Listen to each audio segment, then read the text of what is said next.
Welcome back, wormhole extremists. I almost wanted to say, welcome back, wormholes. All you wormholes out there tuning in. My name is David. I'm with Nicole. Hello. And Yvie. Hello. We're going to be watching Prodigy. No, we're going to be watching, what is it? It's a Prophecy. P, isn't it? Prophecy. And Prophecy. Full Circle in this episode.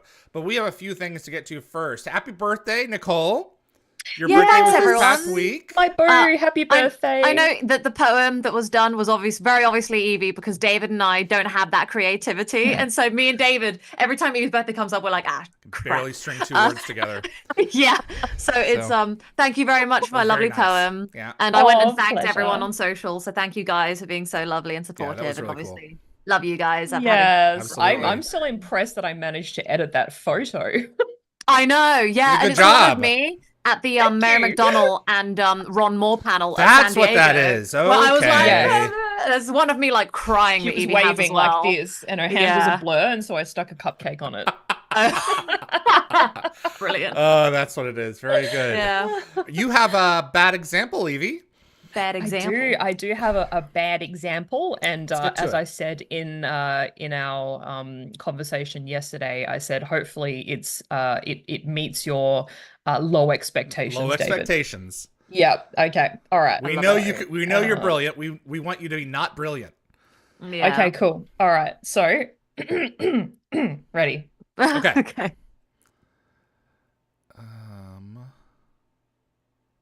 What the actual heck? This Yvie. is a great. Yvie, this is great, and I hate it because I have no idea what this is. Oh, really? I thought it was really obvious. What? Okay, why is there an umbrella? And why are their heads going around? Why is there are those thinking bubbles or are they speech bubbles? No, it's not. Well, they're thinking bubbles, but what's inside of it? Stop giving hints. Drawn very well. Okay. I was wondering if it's speech or thinking, David. And there's dead people. There's dead people. The only thing that I can think of. I have one idea, but I don't think I'm right. I have only one thought. The only guess I have. Is it Mobius? Should I? Okay, no one's got it in the chat so far. It is Mobius. Oh, sorry. Let's it is hold off. Mobius. It is, but I don't get it. How is it Mobius? So that's Daniel chatting up Catherine's niece at the Sabrina Gosling funeral. It's the Indiana Jones whip. And that's the whips. Oh. Yvie, this is Indiana actually Jones. so funny. This is really good. This is a really good drawing. I was trying to figure out where there's an umbrella in the show, and as soon as you said Mobius, I was like, damn it, it's Catherine's niece or whatever. Oh my, that's so good, Yvie. That was actually, I'm not going to lie. Sorry, guys, we took it from the crowd. I don't think that they would have gotten it. They may have. That is so good. Yeah. That's really Jacob good. said, I usually leave my whip at home. Yeah. Oh, Yvie. You're totally right, Lockwatcher. They do look like leashes. That was Daniel likes to get down and dirty, apparently. Oh gosh, that's good. I was thinking of like awful kind of chat up moments. And I thought about Metamorphosis with Jonas and Nearity, and then I instantly thought of Daniel and Catherine's niece. I usually leave the whip at home. Yeah. Oh, that's Yvie. I didn't get it, but it was really good. Like as soon as David said it, I realized what it was. Oh, very good, very good, very good. Awesome. I had a point of conversation before we get started in the episode. It's one of the reasons that I wanted to make sure that we launched on time since we were all together. I was watching a podcast this week and someone spoiled the end of Yellowstone for me. Oh, I had that happen as well. And I was Yellowstone. Yeah. Have been waiting for the end of that show for years so that I could then go and watch it from beginning to end and inhale it. Yeah. And I was just watching a podcast and they just mowed it down. And I was so pissed. I was so angry. There was no spoilers? There was no spoiler warning. It was a news podcast. And someone just said, Yellowstone such and such. And I was like, oh, I want to kill this person. I want someone I respected. But it was a news podcast. It wasn't an entertainment podcast. And I was like, what do you guys think about spoiler policies? We talk about a show that is an archive television show. Yeah. You know, you really can't ask people 20 years later to not announce spoilers in a forum or online. Yeah. But what are your thoughts about spoilers in general? About a show that has ended in 2 weeks ago.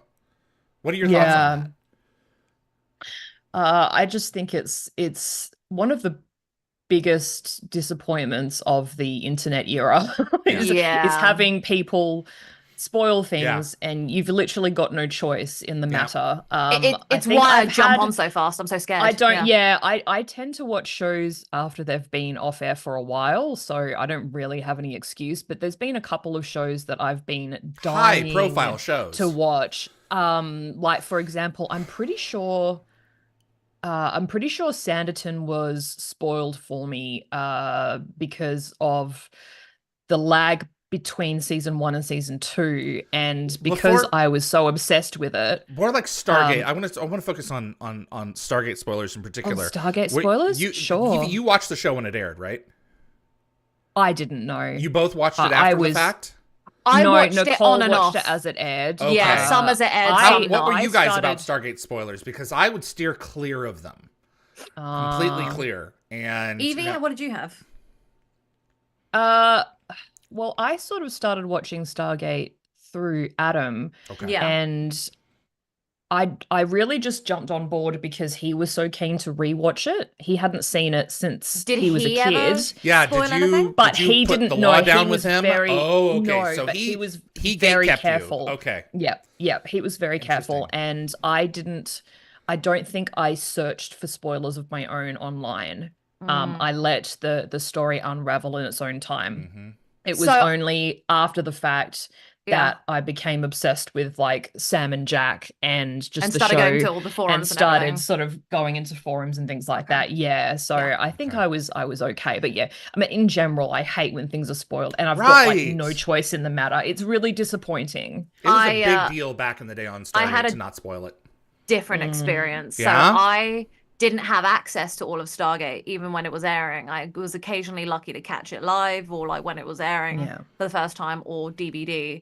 When I was a kid, I didn't really have the whole spoiler thing because I was watching Stargate in the most obtuse way possible. I could not have been a more silly way to do it. And so I was like, okay, yeah, I'm just gonna watch it. I would actually sometimes, because I discovered the internet, I would actually look for the spoilers because I was like, I have no other way to consume this. I have no other way to gain access to Stargate. So I started looking up things, and that's how I found out. Yeah, but that's you pursuing something. That's you choosing to spoil yourself. That was a weird, you're not being spoiled. No, but now as an adult, I avoid it like the plague if it's something I care about. It's a very weird relationship I have because I'll see a new show that I like want to watch, like Severance, because I just started that yesterday. And I'll see I saw a slight spoiler, but the spoiler was just enough to make me go, I'm steering clear of everything, and now I'm going to watch the whole show. So I don't mind almost gone like a media blackout. Right. Yeah. I was on Facebook a few years ago, and someone spoiled a show for me that had aired, I think, again, 2 weeks before, and I called them on it. Too close. And this was a Facebook friend. This was someone that I knew in real life, but had moved away, and so had become only friends over Facebook. And they literally told me, "Well, that's your problem. I can't police all of that." Sorry, and I think I stopped talking to her at that point. I was like, I could have accepted another response from you. It's like, oh, I'm sorry, or whatever. But when are you going to see it? But it was very much that's your problem, and it's like a warning. That's really you do like really the whole spoiler space, and so it takes up the whole. This person probably didn't even know what the word spoiler was. They were so they're just a normie. And they're like, well, if you haven't watched it, how is that my fault? And I remember I don't think I ever spoke to that person again after that, because it was like, okay, you know what? Yes, it is my fault for not watching it when it aired because I did have access to it and I chose it's not high enough priority for it. And I think that was their argument. If it's not high enough priority for you to watch it as soon as it's available to be consumed, why does everyone else have to tap dance around you? And that's one of the kind of arguments that I wanted to talk about with you guys, because that in itself is its own argument. Not her response to me, well, that's too bad. But if it's that important, go watch it. There's most of the Star Wars shows on Disney Plus. I've not seen yet. I've not seen most of them, and I'm a huge Star Wars fan. They're there. I'm just not crazy about the new era. So if someone spoils it, I It's fine. It's kind not the of end of the on world, you. but when Big Yellowstone deal. was spoiled, Yeah. I was pissed because that's but a that big only just deal. happened. I knew that spoiler because I had that spoiled for me on TikTok. Someone just threw I'm not going to say what it is. The ranch, the ranch itself. Yeah, Yeah. someone threw the big thing and the other big thing. The three big things that I know. Yeah. And so like My folks all love three it. They said the ending was great, and I've been like, oh Yeah. yay, you know. And then someone said Yeah, Yellowstone wait, such and and then- such, and I'm like, I hate this person right now. Yeah. No, I completely it's get it. disappointing. Yeah, it's Mhm. disappointing when you kind of you stay away from a show until you are ready to watch it. Yeah. Right, until you're ready to watch it. Yeah, and it's just this era of people wanting information now. You know, like they want what they want and they want it right away. There's no waiting. There's no satisfaction in waiting anymore, which is just it's just a very sad fact of our time. Yeah. I'm gonna throw this in before before we start anything else, simply that I've got a book coming out Tuesday and it's embargoed. I can't get it any earlier. However, it leaked Your book? A book that I really want to read. A book is coming not out. me. Okay. A book is coming what? out. Why are we hearing about this Not now? me. Not me. Oh my god, no, I can't write. I got a book release coming out that's not my book, and I'm very excited about it. But they leaked early in the US, in Targets across the US. Oh, so people have consumed it and are now talking about it. Yeah, and people have done it in the UK as well in a shop called Asda. I don't have an Asda near me, so I can't go get the book. So I have to actively now avoid the internet until Tuesday because people are spoiling the end of the book. And it's like, I waited like 2 years for this goddamn book, and you're doing this to me? Like, screw That's the thing you. that I love about Twitter, where you can put in a term and it will block it for you. Yeah, there's a certain term that begins with T and ends with P on my Twitter that blocks all of those because I don't like reading about politics. But yeah, it's interesting. Jacob Olihar said "Death of Sharae." I think in German, "Forever and a Day" is actually called "Sharae's Dead." Yeah, I think it is. Yeah. Dan Ben said Sci-Fi Channel spoiled Beckett Carson's return. Yes, they sure did. You won't believe what happens. And then it shows the shot. Joseph Malazzi was upset about that for years, and he should have been. Yeah, I bet. And that was just one. The other one was the bomb isn't in the building. The bomb is the building. And I love that one. Season 9. I think that's Ex Deus Machina. So the networks do it themselves because they want the ratings. And the other one was Atlantis. It was it Beckett? It was 511. It was the Lost Tribe. On their website, they posted the Vanir Asgard climbing out of the suit. And I went and saw it. I went and looked at it because they were like, "Come on the web." They used it as a draw to go on the website for spoilers. So stupid. Yep. It makes me angry. You don't do it's that. A tough you can subject. You can entice your audience without spoiling everything. You know, you can allude to things. Lockwatcher says, "What? Shari's dead." Shari's dead. Can't believe it. Saw that. That's why I will say, Carson, that was not spoiled for me. I actually watched Atlantis seasons 4 and 5 in order around the release time. So when Carson was around, when I saw him in the cell, I was like, what the hell? And that's like the one Stargate thing I 100% didn't have anything spoiled for me, and it was a treasure to have. Yeah. So, yeah. There you go. David's really first wound world up. problems. Yeah, I know. Yeah. I wanted to just say that I decided to wear this dress today because the name of the dress is called Jackson Symbolism. And I was like, well, obviously I have to wear it today. Wow. And it's got lots of like symbols that are very like reminiscent of like a cartouche. To be honest, but it looks like hieroglyphics. Cartoushy. Yeah, it does a little bit. Yeah. So I was sure that was an aspirin I took this morning. It looks like the walls of the inside of like the Abydos pyramid. So like you're gonna just put you in there, throw some sand over you, hieroglyphics. Fit right it looks in. like hieroglyphics. Yeah. It's that meme online of how we started off with hieroglyphics and we'll ultimately return to hieroglyphics with our symbols on our computers. So. Yes. Yeah. It's very similar. It's the same type of conveying of information. It is. It really is. I like that Yvie and I both got rainbows of some way, shape, or form on right now. It's very cute. It's gorgeous. I love it. I just like colours. Go anorexic dogs. So, All right. Poor doggos. Feed them dogs. All right. All right. We've got an episode to get through and then an episode. We're nearly done, guys. Yes. Yay. All right, you guys ready? Only 2 to go. I am very excited. As ready as I can be. Also, just a side note, Nicole, I didn't send you the time codes. I know. Because I'm actually trying to move away from time codes. So I'm trying to go by scene. So I've tried a new I've tried a new technique this week that hasn't been entirely successful with my notes, but we'll see how we go. Sound like you're a brain surgeon. I tried a new technique this week. The results are steering positive. Prognosis positive. We'll wait for the results. Yeah. There it is. All right. As with all season 6 episodes, the on our side, the MGM logo and the lion do not appear at the beginning. It's actually opens on a previously on. So if you're watching with us live, be sure to time it to that so that your time codes are correct. Anything else before we get started? No. No, I don't think so. I think we're good. Prophecy in 5, 4, 3. Welcome back to Wormhole Extremists 621 episode Prophecy on Stargate SG-1. My name is David. I'm with Yvie. Hello. And Nicole. Hello. And that was one of the coolest effects from season 5. I liked it. Yes. A spinning horse. It's nice to see Michael Shanks. Yeah. It is, and we'll see a lot of him in the following episode. That's Spoiler true. alert. Spoiler alert. Damn you, Ken Mitchell. Yes. So I was going to say, before we dive in, I wanted to say that Joe Malozzi, who wrote this episode along with Paul Mully, revealed that crafting this episode was actually quite challenging. And the writing team did struggle with how to handle Jonas's visions, especially the rules around whether the future can be changed.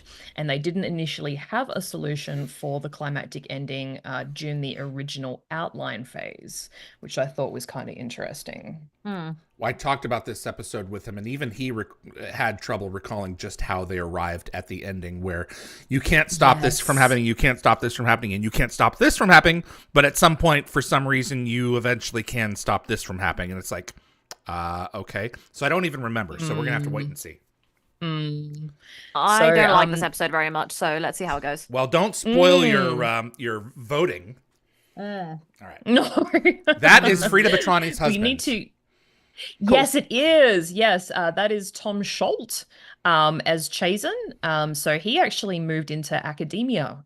He works as a professor at the University of British Columbia, where he teaches acting and directing. And also the other gentleman is Thomas Capacci. I don't know how to pronounce his name, as Alorai. And he's actually known for his role as the assistant secretary on the West Wing. And he's also one of only 4 actors to play 7 different characters out across the Star Trek franchise. Yes, he has some great roles in Star Trek.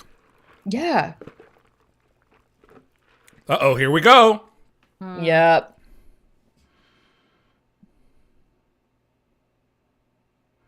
So I think I've only ever seen this episode once, maybe twice, and I'm not gonna lie, I don't remember a lot except Sam gets hurt and Jonas gets flashy. He does get flashy. So bits of this episode might come across to you as a premonition because you've seen it before. Oh, dear, oh dear. Oh, they're testing the waters here. Is the god really the god? Tell us. Well, they kind of have some inkling that the Glorwals might not be gods because, you know, they've been absent sort of from their lives for so long. You know, Bol used to be a pretty frequent figure, but he hasn't been there in generations. You know, you're going to have your social climbers who are going to be willing to betray the locals to get ahead with the wow. Looks like he just fell into an air mattress. It looks like he's just dead, though, because his eyes are open. Oh, man, that's true, yeah. I do not like that. Yes, no, I don't like that either. That was it's a bit choice. Disturbing. Yeah. I'm going to miss these opens with the Stargate. It really is the prettiest open in the show, in my opinion. That's all I'm saying. It's a good opening sequence. Yeah, that's most of what I'm going to miss about this season. Yeah, well, I was going to say, like, some things are going to change for the best and some things are going to change for the worst. So, you know. A lack of Richard Dean Anderson. No, don't. Yeah, don't make Yvie cry. He's there for boardroom scenes, and he's there for walking around scenes. But other than that, the action scenes will be minimal. Shh. Haven't finished my morning coffee. In terms of like the heavy weighted drama, good luck. Yeah, I know. Those days are behind him. Yes, they are. I understand. I will just appreciate looking at his pretty face while I can. Yeah. So, the episode basically ties back to Jonas's examination by Nirti in her ancient device, and his newfound abilities likely stem from the genetic alterations she made, alterations that were never reversed since he wasn't put back through the recalibrated machine, which is one of the biggest gripes that I have with this episode. It's so silly. Yeah, it's really dumb. Because he didn't ask. I mean, what's the idea? I don't know. Yeah, it doesn't make sense. Yeah. It's like they were just deliberately holding back on that so that they could make this episode. Yeah. And it just doesn't seem like a good enough reason for me. No. There's nothing in maybe the like a B series plot that explains it. Yeah.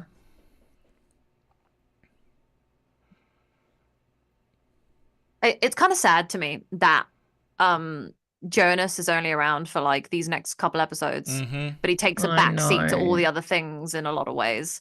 And it's a shame that we're not ending on more of a high for him, because the next episode isn't about him at all. So I really don't think that he got an amazing episode in season 6 where it was like, wow, he came into his full power on his own, not necessarily like power like what we're seeing here, but it was just, there are a lot of characters that you watch in television where it was like, who are replacements, was like, okay, that I can see. I fell in love with that character from this specific episode. And Corin did a great job over the course of the season with what he was given. But in my opinion, the writing...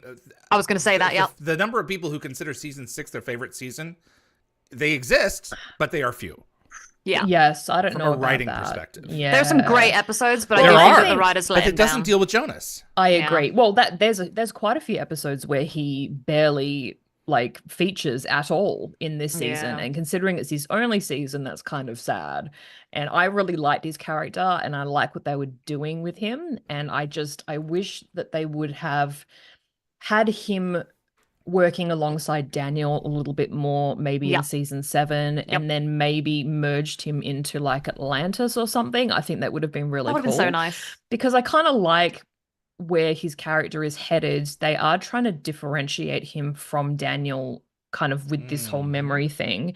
And I think that would have been like a really cool feature if they hung on to it in some respects. Like he was able to retain some of it. Urias Tosh says, I'm a Jonas guy. I'm curious, Urias, if that means that you're not a Daniel guy, or if you're just saying that you just really like Jonas. Because I have a friend named Denise who, her favorite episode from the whole show is Nightwalkers, because, it's really, well, she's not a big Daniel fan. Let's just put it that way. Oh, wow. Daniel's the goodest boy in the universe. I agree with that. He's not my favorite character, but like I would agree with that. But I really liked Jonas when I first saw season 6. I mean, I still like Jonas, but I did like him as a character. I thought he was he had big shoes to fill. Yeah, he did. The character did, and the actor did a good job. Yeah, for sure. The writers did not give him what he deserved. He really needed his own like really rich storyline. I feel bad for Corin, to be honest. Me too. I feel really bad for him. The way he gets like completely removed from the show when Michael Shanks comes back. It's in some ways it was an impossible task. It was. It really impossible. I can appreciate that, but I just really feel like they favored more Michael Shanks because of his history with the show, and poor Corin just got the rough end. Is it technically a tumor that's coming in? Isn't that technically what it is? Just an unknown tumor that's causing his visions? Yeah, because it increases in size like exponentially in a very short period of time.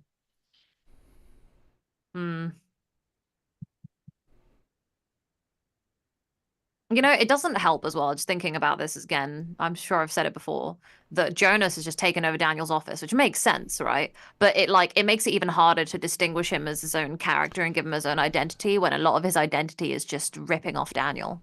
Exactly. I think it would have been ripping off is unfortunately in some cases the right phrase. I think it would have been different had he like kept himself to an empty room in the facility and one of the team said, "Hey, you know, we would like it if you would take this office.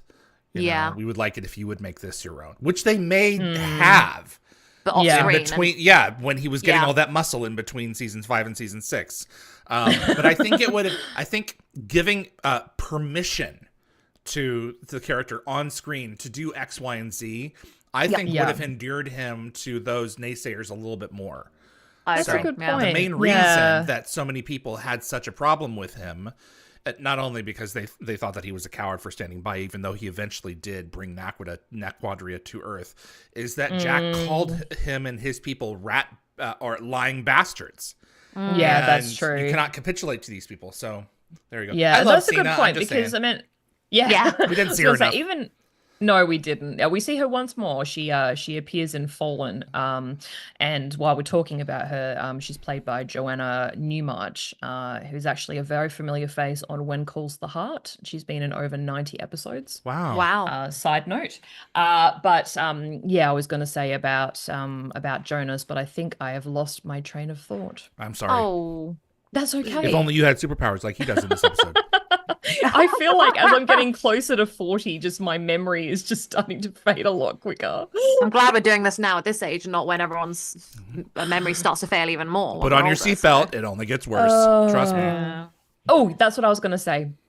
So I was going to say that with Jonas, what David was saying about him sort of filling Jonas's shoes with filling Daniel's shoes without sort of Daniel's permission, I guess. It's kind of even brought up in the next episode as well, where Jonas is using Daniel's equipment and Daniel comments on it. And I think it would have been a much better transition for Jonas if it had been almost like a soft handover between the characters. Yeah, it didn't, it was funny, but like when you see it in the next episode, but it's just, no. We've got DJ Knight in the chat who's I think they're wanting you to say hello. Yeah. Yes, hello. And Urius Tosh said, I like Daniel too, though he has his moments. Just think Jonas should have come back in season 9, 10, or Atlantis. I agree. Yeah. Absolutely. Yeah. Everyone 100%. Does. Have you seen Need? I mean, some parts of that. Oh, yeah. Okay.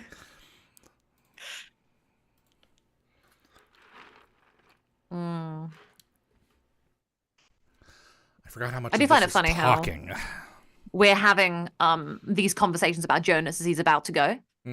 It's quite sad. I feel like I'm actually feeling a bit sad now that we're here. Even though I'm really happy to say goodbye to season 6, I'm sad that I didn't have a better time. Well, you guys can't speak to this, but as an audience, we were expecting a movie at this point after this. We knew that something was coming. Right. We were not anticipating sci-fi to have such good numbers as it did for season 6. And the announcement for Daniel coming back was just, oh my gosh. So as we're watching this, it's like we're still getting used to this character and not anticipating his exit is what I'm trying to say. So like even Jonas just said a second ago that he was in that gene splicing machine for over an hour. So I still just don't understand why he just wasn't passed through it again to fix everything. Everyone else got really sweaty and uncomfortable and felt ill. And I guess because he just felt fine, he went, nah, I'm good. Don't put me in that machine. But it's like, bruh, It's like, just get yourself checked just in case, like when you go to the doctor for a standard checkup, you do it because you may feel fine, but there could be something else going on. So Jonas's decision here to delay his treatment, I think really speaks volumes about his character and sort of more in a sad way. So as Ali Snow notes in her Gateworld review, his willingness to risk his life just shows how desperately he still needs to prove his worth to SG-1, fearing like replacement if he's not successful and not useful. So Joe Malozzi admits that this ties into a larger goal. Jonas's enhanced abilities were deliberately designed to help establish Jonas as a unique character, moving beyond comparisons to Daniel, as we sort of touched on earlier in the episode. So it's hard to do, man. He is there to fill that assigned archetype. You know, the thoughtful one, the considerate one, the not immediately drive into action one. Exactly. He's there to fill shoes, but they just need to be slightly different shoes. Right. Yeah. Yeah. A6, not Nike. Yes. It's funny because, like, you know, when they replace Richard Anderson, they're replacing him with 2 people because the shoes are so big. But like they give us 2 such different characters in order to fill that. And it's like, I think that Ben Browder was in a really tough position, but Claudia Black was able to just continue on her character she had before and, like, you know, annoy Daniel. And that worked really, really well. Brand new archetype to the show, other than Eris Bach and a couple of other rogue characters. And the plus problem with Jonas is that he's not a new archetype. Yeah, but Claudia Black was there for the comedic relief, which they were missing when RDA left. Yeah, which is the hole she filled. Yeah, where Ben Talk about Browder the snark. Well, Ben Browder was just filling in the kind of that military role. Well, he is a leading man. Bravado Look, you know. He is. And it is no coincidence, or that, or it is. There's no. It is on purpose that his first words are, "Remember, at all costs, we're here to protect SG-1." They were not going to make the same mistake that they made with Jonas. No. Well, they learned, so I guess that's right. Yeah. Man, we're just like ignoring this episode largely. Do you notice that? Because it's not a great episode. I'm glad we're finding a thing to talk about, though, and that is that this is Jonas. This is the only real episode that's like focused on Jonas that's working as a send-off while he's a member of SG-1. My friends, we almost always have something to talk about. Yeah, I know.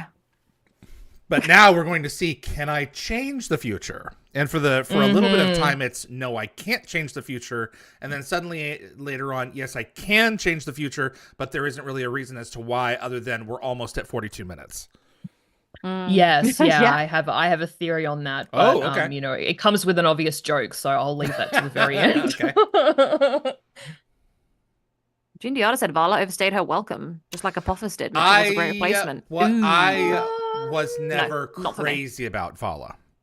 Okay, when I say no, not for me, I mean no, I do not agree with you. Vala is 100% for me. She's my boo, but okay. Yeah. I mean, I it's an find interesting her wild card. I couldn't have watched a whole show sometimes. with her. I couldn't have watched 10 seasons with her. But she was a great ad for a couple of seasons. I would have to say. She was a needed refreshment, in my opinion. It's just if she wasn't the mother of the enemy army, I just don't know if the U.S. military would have decided to place her on the frontline team. I agree with that. Yeah, that's a good point. I'm just trying to think it pragmatically here. Like, what role does she fill other than, you know, comic relief? She literally carries around a hairdryer and, you know, supplies to break out museum equipment. Field treasure. Okay, come on. Yeah. Seriously? All right. I love her.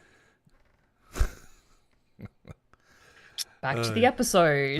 Jonas. Yeah, with Jonas, right? Hey, the artifact. So they got Teal'c, and Teal'c is enemy leader, you know, a senior ranking member of the enemy team, and Jonas is just kind of like just there.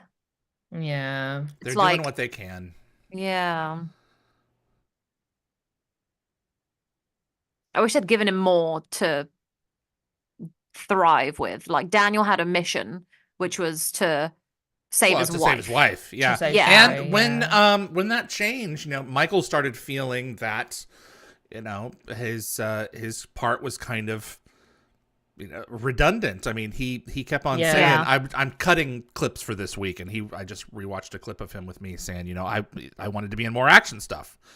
Which is when they returned, they definitely fulfilled that role. So I wanted to quickly mention that that actress there is Sarah Edmondson, Yes.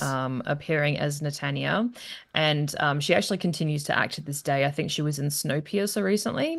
The series. But she became widely known for her courage in exposing and speaking out against Nexium, including publishing a memoir about her experiences and appearing in the documentary series The Vow. Okay.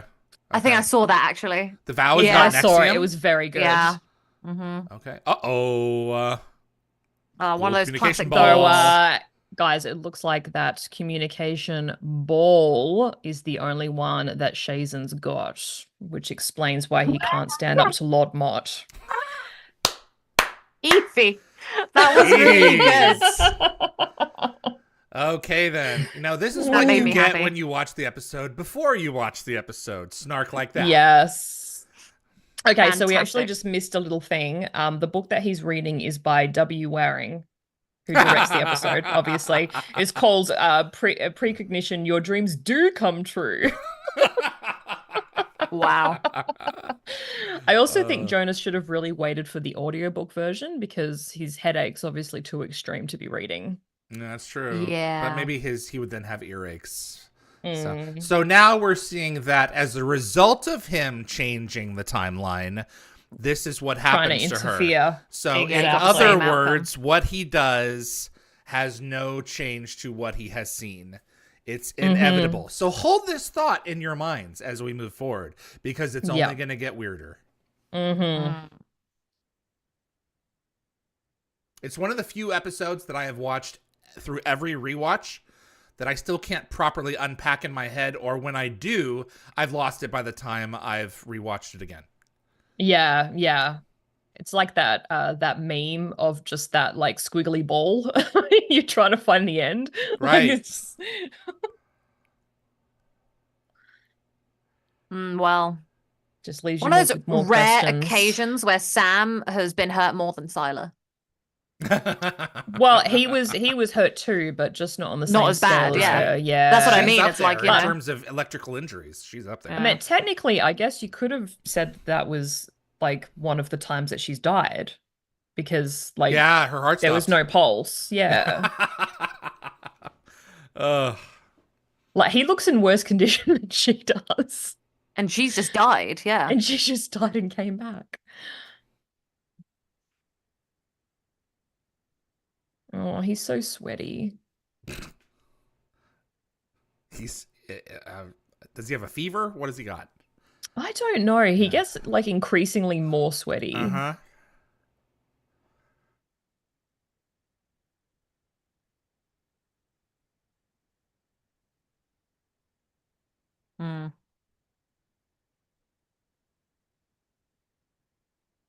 Yes, the science.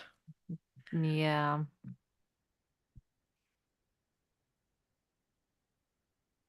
So there's like some interesting scientific inconsistencies here. So Carter uses quantum mechanics to explain why predicting the future should be impossible.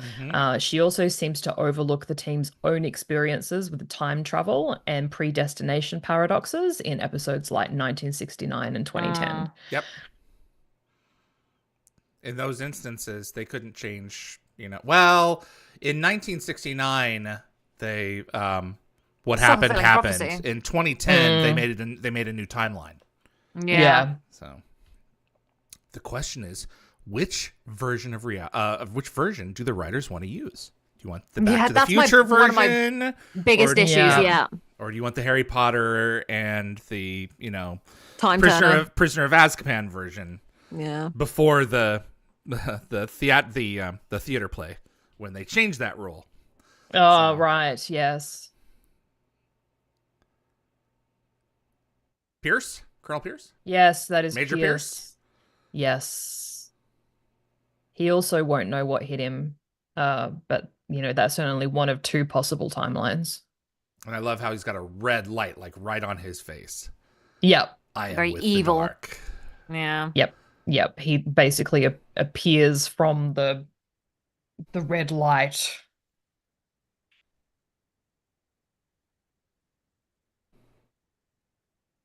Still got his eyes open. Sure Why does he keep? What was this choice to constantly have him falling over with his eyes open? It's actually freaking me out. I think it actually looks more extreme. Yep. It looks like he just died twice this episode. And it's supposed to make you feel uncomfortable. When people die, their eyes don't. I mean, you have to like sew their eyes shut. You know. Yeah, so you it's do, kind of more intense this way. So props to the DP for this scene. I like the lighting. Yes, it's a good. Yeah, it's a very good lighting and very good setting. So one person on Reddit particularly enjoyed Jack's sardonic dialogue, which I appreciate too. It is funny. And this guest star is Victor Talmadge, appearing as Mott, and it's his only Stargate role. But like Tom Schultz, he's actually since moved into academia himself, and he now serves as the professor in the Dance and Theatre Studies Department at Mills College, Northwestern University. Oh, wow. Which is very cool. He's been there for a long time, I think.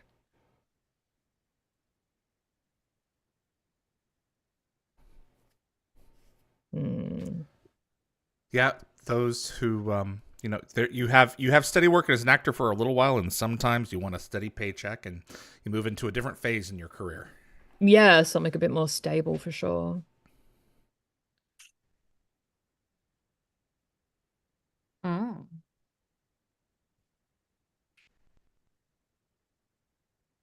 Ah, classic. Here we go. Yeah.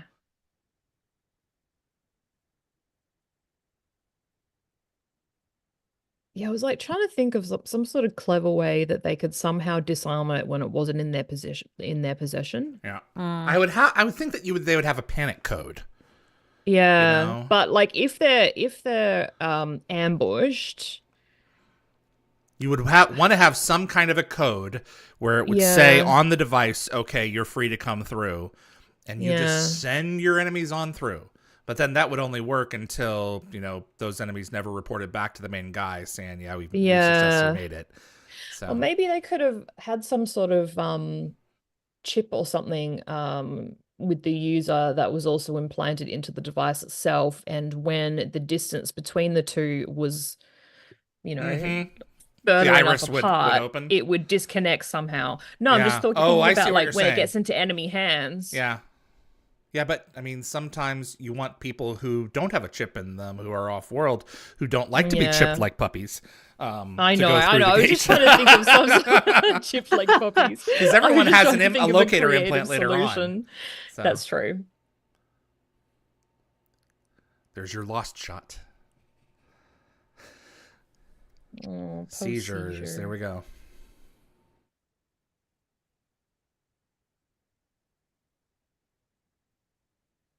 I don't even remember how they get rid of it. No, neither do I. They destroyed the device, I'm guessing. So. Okay, so the bomb you might recognize. It was a prop previously used in Proving Ground. Yeah. And also the resolution to this vision sort of posed a unique problem for the writers.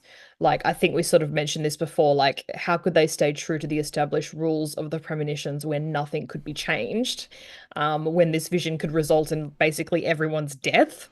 So I think Joe Malozzi said that Paul Mully sort of ultimately provided the solution to the narrative challenge. But yeah, like, everyone sort of dies in this version. That staff, that glass is bulletproof to plasma weapons. Yeah. I don't understand. That's what I'm hung up on. I'm not gonna lie, guys. Not remembering anything about this, so this is incredibly weird for me. It's very well done. Yeah. I remember the shot behind Hammond when it detonates. That's all I remember. The big spoilers. White light. Yeah, exactly. Well, it's cool to see him, doing a bit of action, saving the day. Yeah. We don't see him doing this much. The last time I saw him, do this kind of stuff was season 3 in the alternate reality. Yes, that's right. Yes. So I was gonna say, like, he actually no, that's not. I'm thinking about no, you're totally right. I was thinking about the wrong season. Cool shot. Yeah.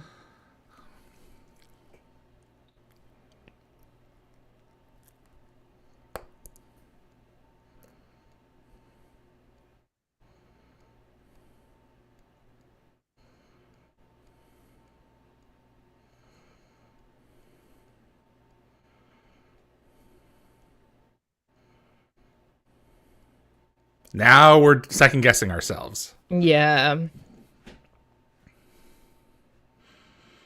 Dan Ben, he likens Jonas in season 6 to Dr. Pulaski in season 2 of Next Generation. Yes, Pulaski had some good scenes. I think she was finally beginning to come in her own near the end of the season, especially with Picard and with Worf. But no, that was sad. Oh, did they kick it to the curb? Well, they returned. They did. Michael Shanks and Gates McFadden had a very similar arc that way. Oh, okay, right.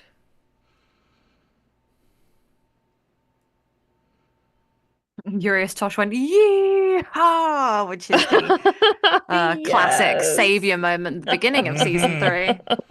That's it. Love it.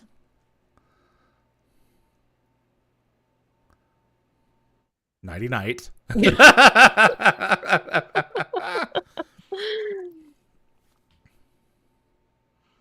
you don't want to drink any of that tea. They will sleep for many hours. Good girl. All right.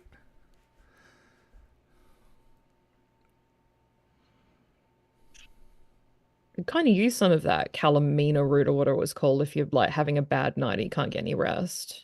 Yeah, I haven't been sleeping well lately. My body just wakes me up at like 5 or 6 in the morning, and I'm like, oh my goodness. Oh no. Worked out yesterday. My uncle stayed over, but he's an early bird, so he went to bed early. And so he was like, we don't have much time, but let's play loads of board games. So I was like, let's wake me up at 6 in the morning, and I was already awake, so ready to go. So Tilka's Jaffa. You are human.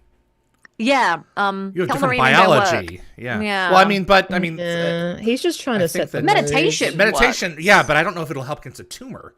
No. So no. They help you center your mind a little bit.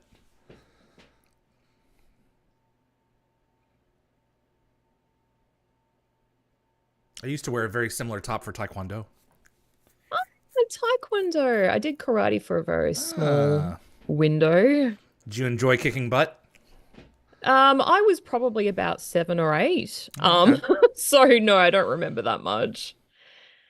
So several people on Reddit shared like interesting perspectives on Jonas's abilities. So one person noted a apparent inconsistency in how Jonas's visions worked.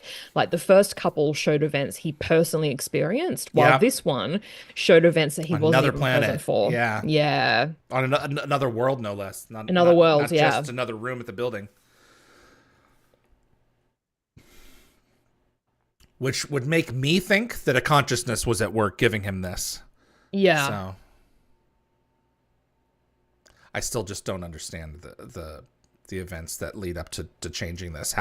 What makes them different from the events that came before, other than these are more, Pierce knows story ending. Hiragana. Yeah. Blowing up the base and blowing up SG-1. Tilk, surely Tilk knows better than to do that. Yeah. And to then stand up? Dude face. I think they got him. Yeah, well, he basically had like a big target painted on his wide back when he stood up. Yeah. Lockwatcher looks like the field for David's favorite dragon. What was the name of that dragon? Are you talking about Genos Lao? Or I don't think the dragon had a name. It wasn't called that. You had to speak the name of its own master. Tilk was like, perhaps Puff. I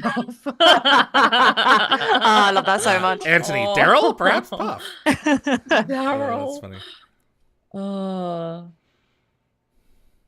So it's a bit of a small medical issue here. So she's got a very worn plaster on her pinky finger. So in a medical setting, she should have really covered that with a glove. But she's using a little flashlight, which is a point for some people. It's very Janet of her. Yes, it is very Janet of her.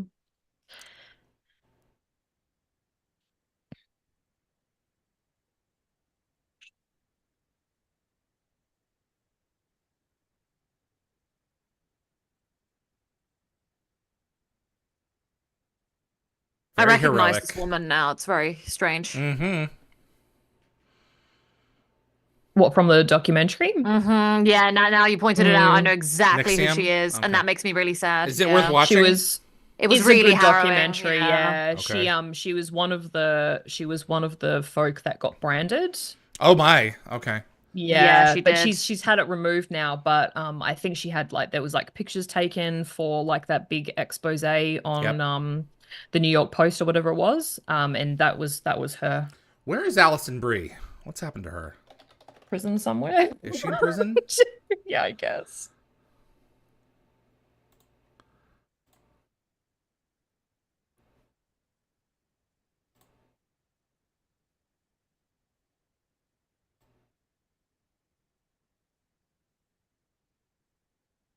Oh, Corin. He's doing a good job, Corin. You know what? I feel like this episode could have really been something that cemented Corin's character, but they just didn't give him enough to feed on.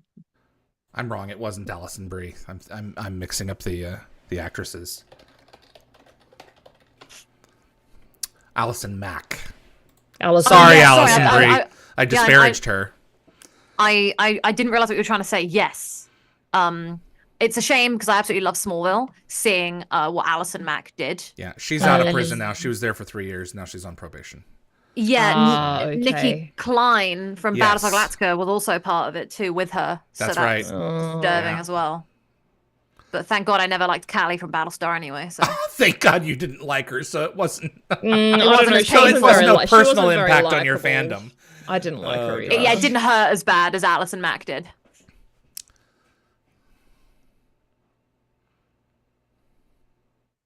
I just don't get what's different about This time. Well, we saw that Jonas changed events and it resulted in Sam getting hurt. Event.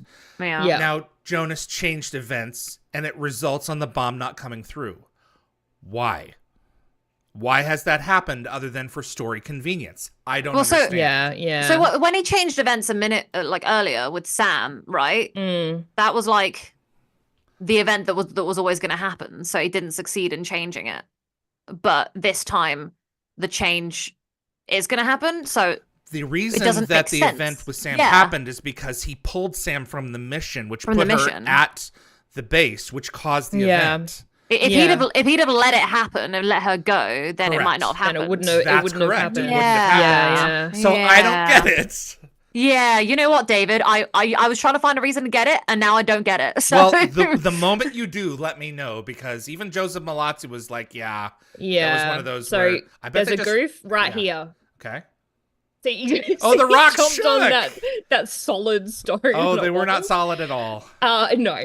Joe Malozzi basically has said that he's disappointed with how the episode's pivotal moment, Jack hearing the horn and calling out to Pierce, was handled, feeling it lacked the dramatic impact that the script had initially intended, which I agree. Yeah, 100%. That's what you get. Oh, look at that. So, with Netanya unaliving Mott, he's apparently the 10th major Goa'uld to fall in the series. Well, I wouldn't call him major. He was quite well received by fans, I believe. But this is, like I mentioned, he seemed less stupid and arrogant than the other ones that we're used to. So he was a character. Yeah. So is Tom Macbeth's partner. Is it? Yep. Oh. Yeah. Sandy Van Densen is a fan's name. That was a part of their Get in the Gate sweepstakes that year. Your good name. So Sandy Van Densen was the Stargate fan. That is cool. Yeah, and it's played by Karen Carnival, who is Tom Macbeth's partner. Oh, I love that. Okay. So I was going to say the surgery scene sort of contains several technical inaccuracies, particularly with the neurosurgeon's protective equipment. So during delicate brain surgery, the surgeon would typically be working much closer to the patient and using like magnifying lenses attached to goggles, similar to like miniature telescopes. I was going to say, I watched enough Grey's Anatomy to think that, Yeah, a modern setup would include a powerful microscope above the surgical site, where both the operating surgeon and Fraser could see like very close detail. There's also an interesting debate about the astrocytoma diagnosis. So while the doctor calls it unusual for being like benign, non-malignant astrocytomas usually make up 10 to 15% of cases, suggesting that she may have been referring to something specific about Jonas's tumor. And that information could save your life one day. Really good. So just remember the magnifying equipment if you're going to be doing, any delicate brain surgery. That's my takeaway. Here we go. I'm trying to make up any excuse in my head as to why this would make sense. It doesn't make sense. It's one of those. It doesn't make sense. What? No, I've got it. I've cracked it. Okay. I've cracked it, David. I've cracked it. Okay. So the tumor itself has magical properties, and the removal of it and destruction is what caused time to change. Done. Fixed it. Yeah, but on the planet, David, I'm talking crap. Yeah.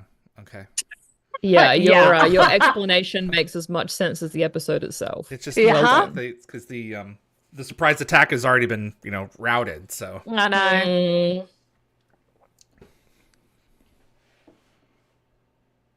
That tumor was actually a time god, just living inside Jonas, latching on, and that's what happened.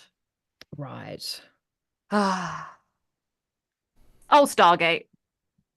You be gating. You be gating. You be gating.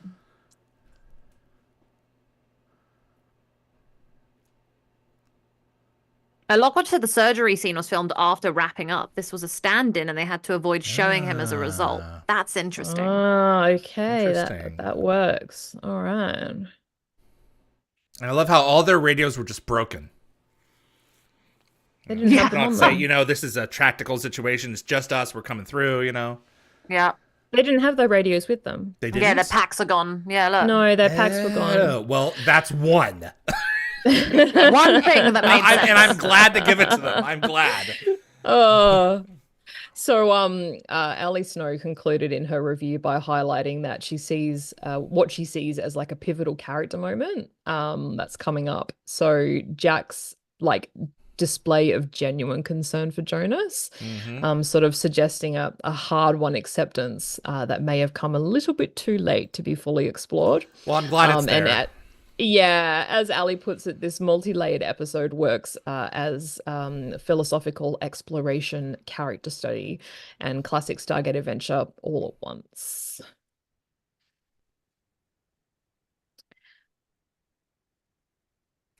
Similar to ordinary brain tissue, but the neurons were 5 times more densely packed.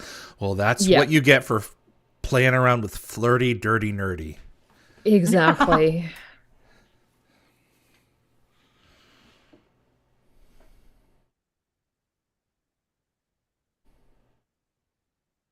No lottery numbers.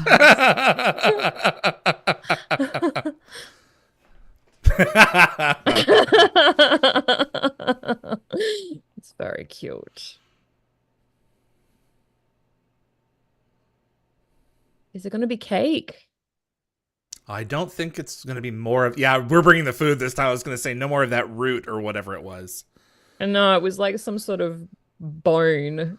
Yeah. With like gray meat attached. Yeah. So this entire complex prophecy about the fate of the planet basically boils down to Jack going, "Hey, is that a horn?" Because that was the only difference between those two. It doesn't versions make sense. Of reality. I just can't wrap my brain about it. I just watched it. I guess that's the only answer. The future isn't predetermined. It's just that one, example just happened anyway. Maybe Carter. The only thing that I can think of is maybe Carter would have. Well, no, they were on the ramp. They were leaving. Maybe Carter would have said, "Oh, you know what? I can't go on this one. I've left something upstairs. I'll just work with Siler or whatever." They would have. I don't get it. Wait for you. Yeah. Right. I don't get it. So the episode's themes sort of resonated with many fans on Reddit. One specifically connecting to the message about free will versus predetermination. And as we said before, like this episode sort of serves as one of Corin's final appearances as Jonas. And David, you actually said in I think it was one of your interviews with Joe Malozzi that it provided one of the better send-offs for the character, but you were very vague. Yeah, I can understand why. Yeah. Yeah, I could even see you trying to come up with like I'm trying to be nice remark. Because I heard Thumper say, when you can't say something nice, don't say anything at all. That was prophecy, everyone. So Jean Diarda said something really funny, which is, Nicole, I think you're onto something. The tumor was probably Ergo's distant relative. See, look, that's what I mean. See, I got it. I cracked it. I've cracked it. But he's organic. He's inorganic. David, hush now, okay? I'm trying. So is it like he left like a little egg behind or something, and the egg, like, I don't know.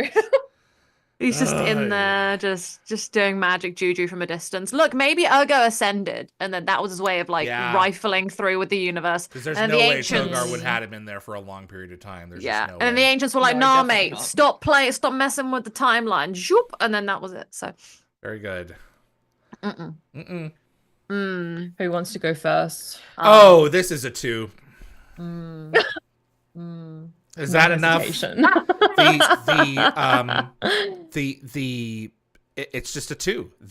I went quiet at one point of the narrative, the scaffolding on which the whole episode hinges on is structurally flawed and broken.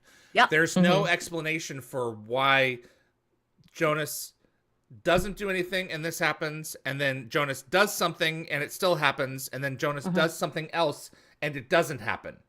Like, why did it do this rather than this narratively? And there's no explanation. Nope. It's a 2.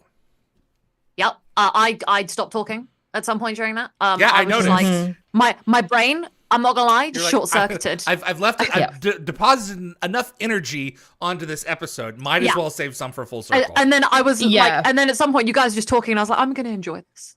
I just heard you just defaulting to I had nothing to contribute. I had nothing to say. I was like, I've burnt it all. I let it all out. Now, this is it. It's a broken narrative. It doesn't work, and it's one of those where it's broken. Like, wow, we expect a lot from these writers, and something was lost in the translation as to why it makes sense. So, what's your rating, Nicole? I'm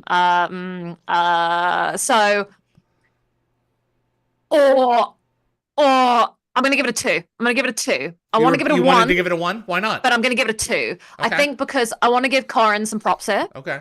He really tried his best. I'm going to say that his acting chops, he was really trying. So he's getting a whole chevron just for Corin trying his bestest to make Jonas work when the writers were giving him episodes like this. The rationale is one means that there's nothing good that the episode stands on because we're not allowed to give zeros. Okay, that makes sense. Yep. And so there's 1 extra point for Jonas. So a 2. Yvonne. Ooh, Yvonne. Your full name. Yvonne Marie Cahill. She was a floozy, that one. If you're in Australia and you're a woman, the likelihood that your middle name is an Anne or a Marie is much greater than 50%. Oh, really? Yep. Well, we're original down here. Well, mine is neither, and my sister it was Marie. Doesn't have. Oh. No, you got the first letter right. We've had this conversation. Okay, go ahead. Yes. Yeah, it's Michelle. Anyway. It is Michelle. Yeah.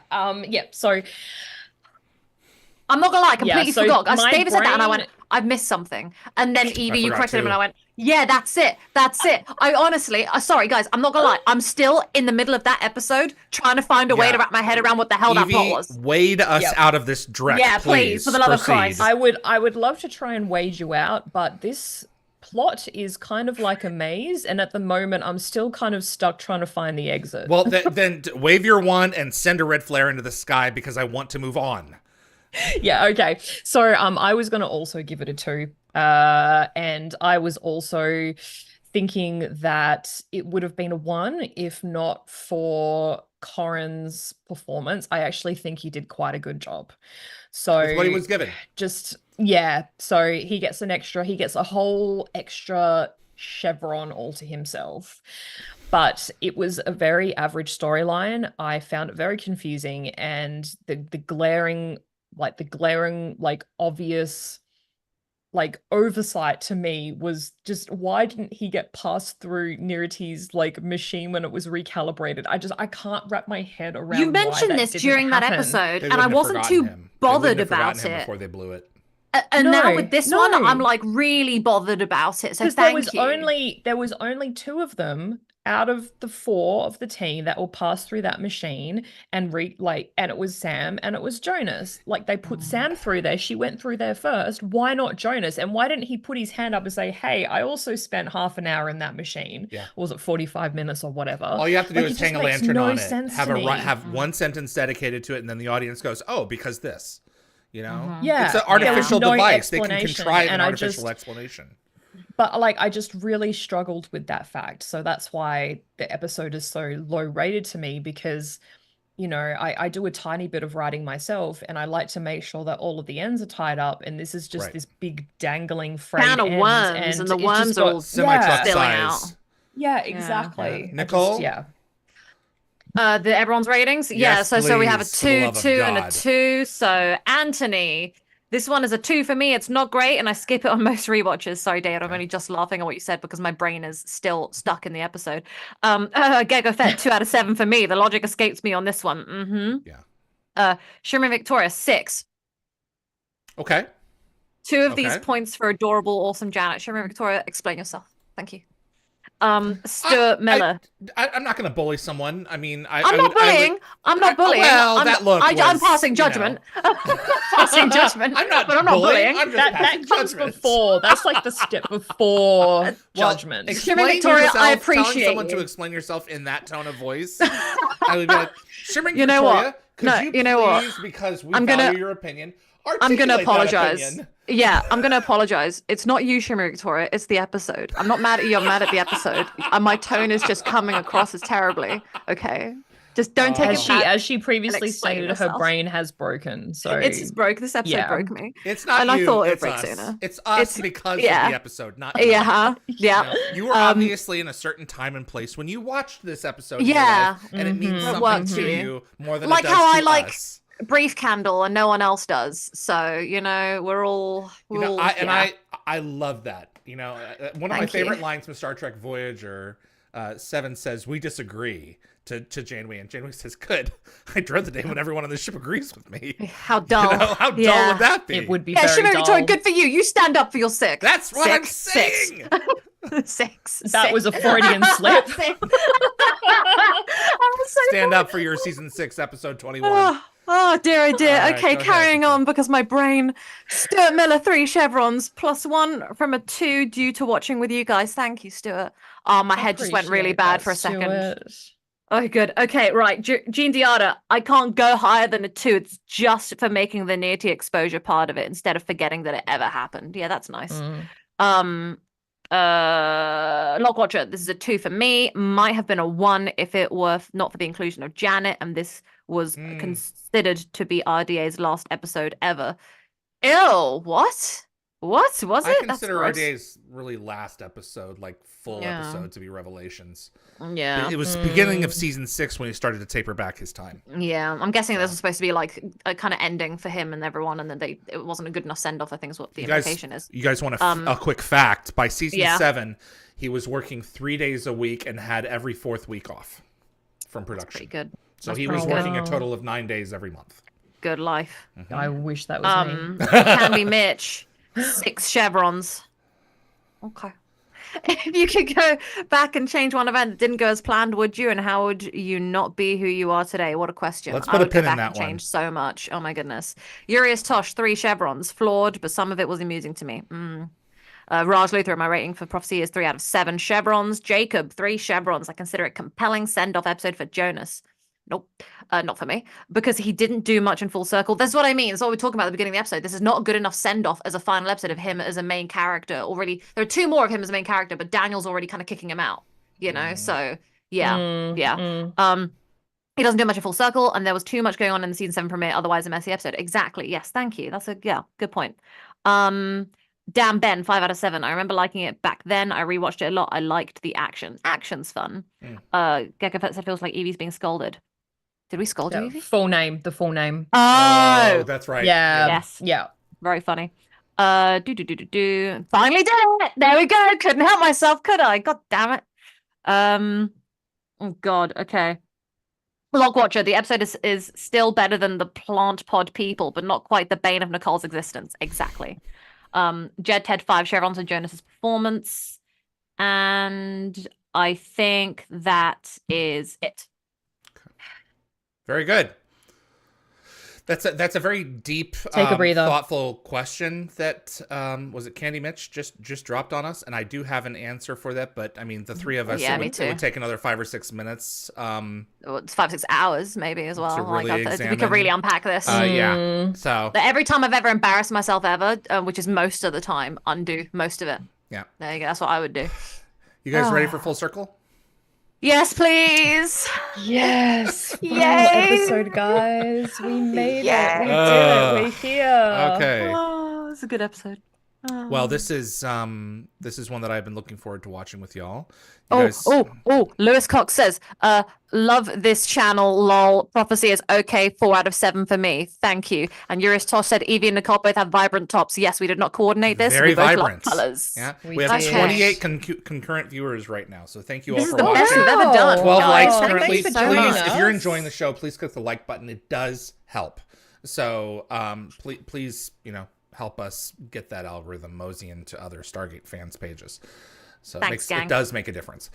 Full Circle. We appreciate you, Moss. You guys all set for Full Circle? Go. Let's end it. All right. Let's end this season with a bang. Full Circle in 5, 4, 3.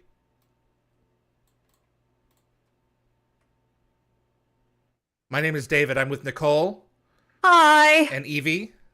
Hello. This is Full Circle, Stargate SG-1 622, and we are the Wormhole Extremists. Did you see the trees in the background there? Yeah, Canada. People were like, it's an oasis on Abydos. I'm like, no, it's British Columbia. That was not meant to be shot. Get over it. Oh, I actually love the really playful music at the start of this episode. In the wider shot of this group, Thomasina Gibson, big writer for Stargate SG-1's tie-in media, was, and I think her 2 kids were in this shot. Did you have that detail, Yvie? I didn't. I couldn't find anything about her related to this episode except that she would occasionally come on set. Yep.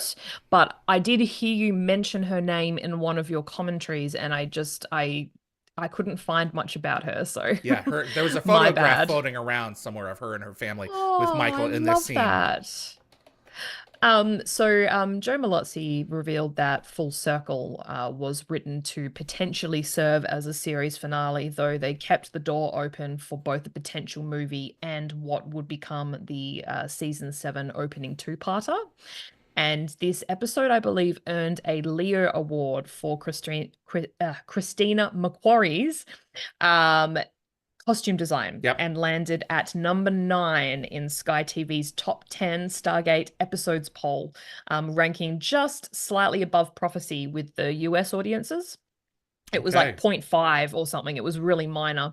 And this episode obviously marks the final appearances of both Corin Nemec as a main cast member and Alexis Cruz as Skara. Yeah. Boo. It's so sad. I love him so much. Yeah. Both of them. This is a sad time.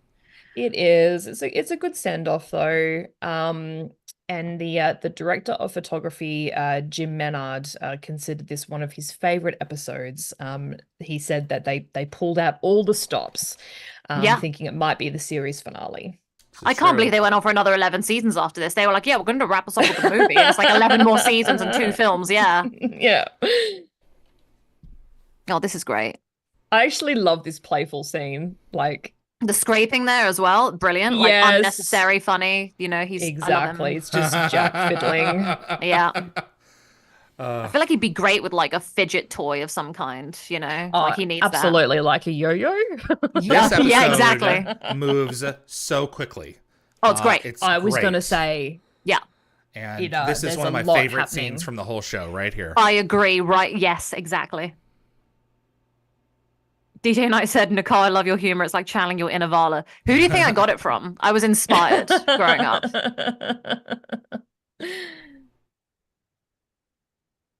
He's still looking at the phone. Yeah. Let me just get you through all the expository information right now. They're moving so fast. Yeah. They could have built this up a little sooner. That's not a replica. That is so inaccurate in terms of size. But it is the same one that Elizabeth Hoffman had in Torment of Tantalus. So there you go. Yeah. Oh, it's internally consistent. And then they'll break that internal consistency in Mobius. So. Yeah. Match it to the one from the film.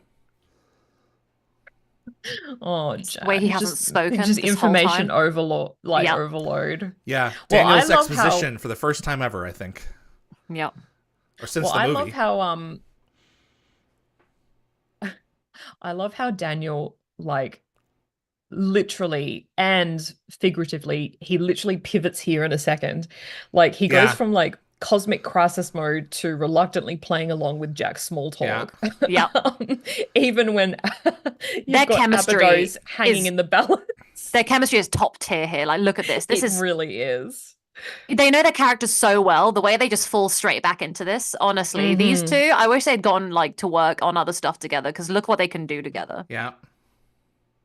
It's just what happens when you've been working so closely with someone for so many years. And it's beautiful. Snarky. You just read off each other. Yeah. So Daniel's motivations in this episode sparked significant debate among fans online, with many finding his choices complex and sometimes confusing. And this episode sort of powerfully demonstrates Daniel's new limitations as an ascended being. Yeah. While it can offer guidance, his ability to directly intervene creates much of the episode's dramatic tension. There is an internal consistency that's going to be... internal inconsistency that's going to be introduced here, where he says, have you met any of these others? And it's like, no, I haven't. And later on it's like, no, he has. And then the other thing is, ascension doesn't make you all knowing. I really don't know. And it's like, yes, actually later on, yes, you do, because Replicator tries to pull it from your mind. And I use this often as an example where if the story requires it, the story can change.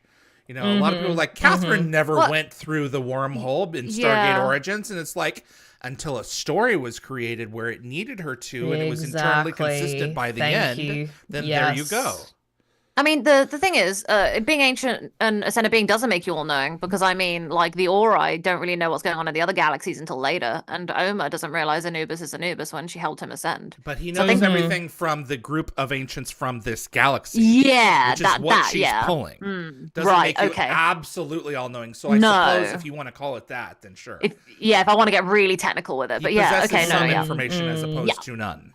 Yeah, that's I'll concede that. So, but the other part of it obviously was changed because he hasn't met the others. He has. Yeah, that was he's very lying silly. to Jack, which he wouldn't do. He would tell him, "Yeah, I've met these others, and they're going to kick my ass." Maybe he only met them the moment that they ripped him away from Anubis. Yeah. Like it wasn't just Oma. Maybe they all did it, and that's my excuse. So many excuses, Stargate. I hate having to make them for you. Well, he is somewhere for 3 months. They could have put him on trial and then he met them all. But I don't know. I got the assumption like some sort of judgment. There were things that happened to him where he said, you let him wreak havoc, and almost had told him at some point, this is so small and insignificant compared to the rest of the universe. Yeah. And Daniel said, it's wrong. I don't care. And she says, well, she'll later tell him that's what you said last time. Yep. Poor Sam didn't get a visit from, I know. Kris Kringle. I still feel bad for her. Kris Kringle. She got a lump of coal. Better than death. Yeah. Ugh. Wait, so we're back to the back to the Richmond back Sand to the beginning. Dunes. Yeah. Once again. Oh, Scar, I'm so happy to see him. I know. Just his wig looks so heavy. Yeah. It's a lot of hair. I'm just thinking back to like when we were living with him for a week, Yvie, and how nice that was. This is Tobe alongside Skara. Tobe was in Children of the Gods. You know, he was the one who told Daniel, "You came through it." Yeah, Daniel. yes, that is him. Oh yeah. Yeah, so he's back. Oh, and that's he'll have, good that he's returned. Yeah, he'll have a great scene with Teal'c in a little bit here.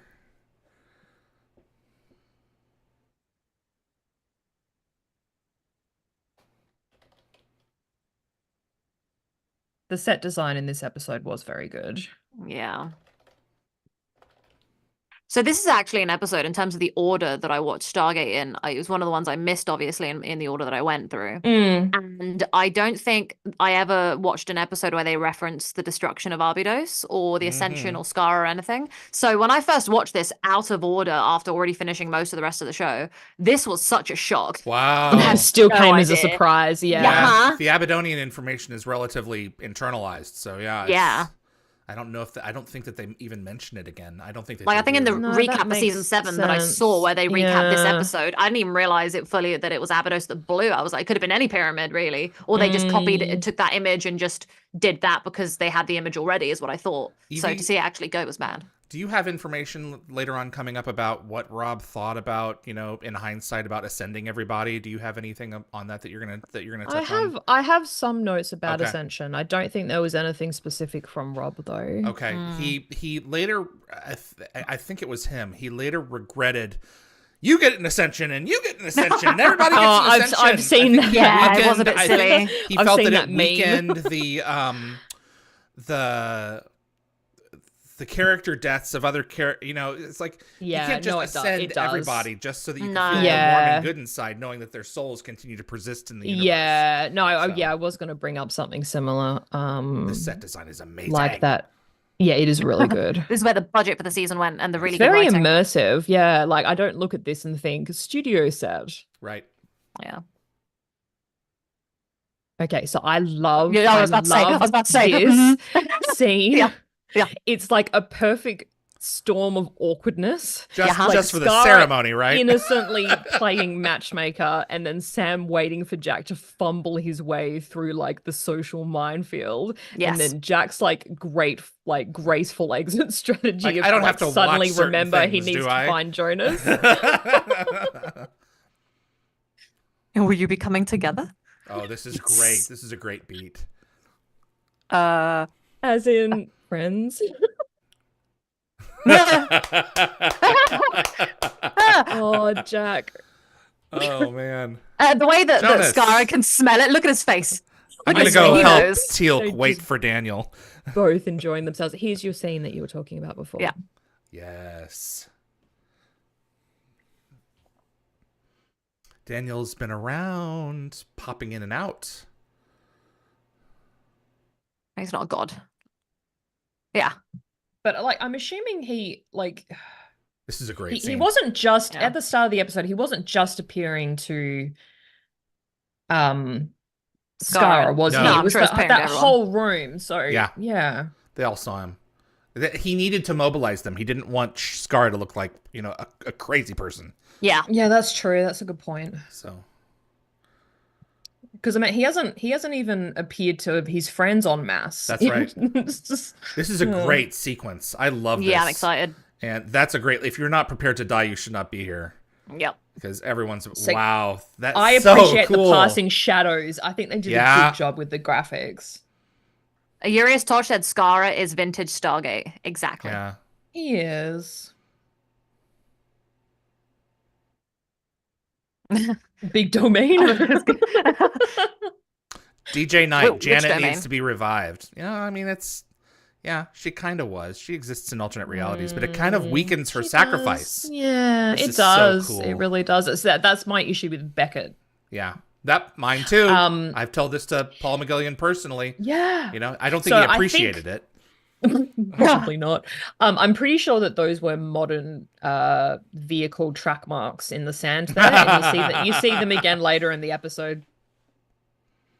Troop transport, up close and personal. Finally. No, dodge That's that one. cool. Yeah. Yeah, that was cool. Dear, oh dear. Yeah, we're getting the dust from above. Can you hold off for a little while, please?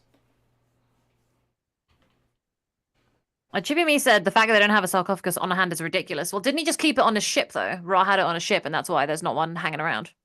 Yeah, I don't imagine they would have kept them lying around. They would have taken them if they could. I mean, this is like a hidden tomb back here, right? So, like, I guess why didn't he have a spare sitting around? Because you never know when you need a spare, you know? A spare, like an IKEA kind of like vacuum packed, like a smaller version.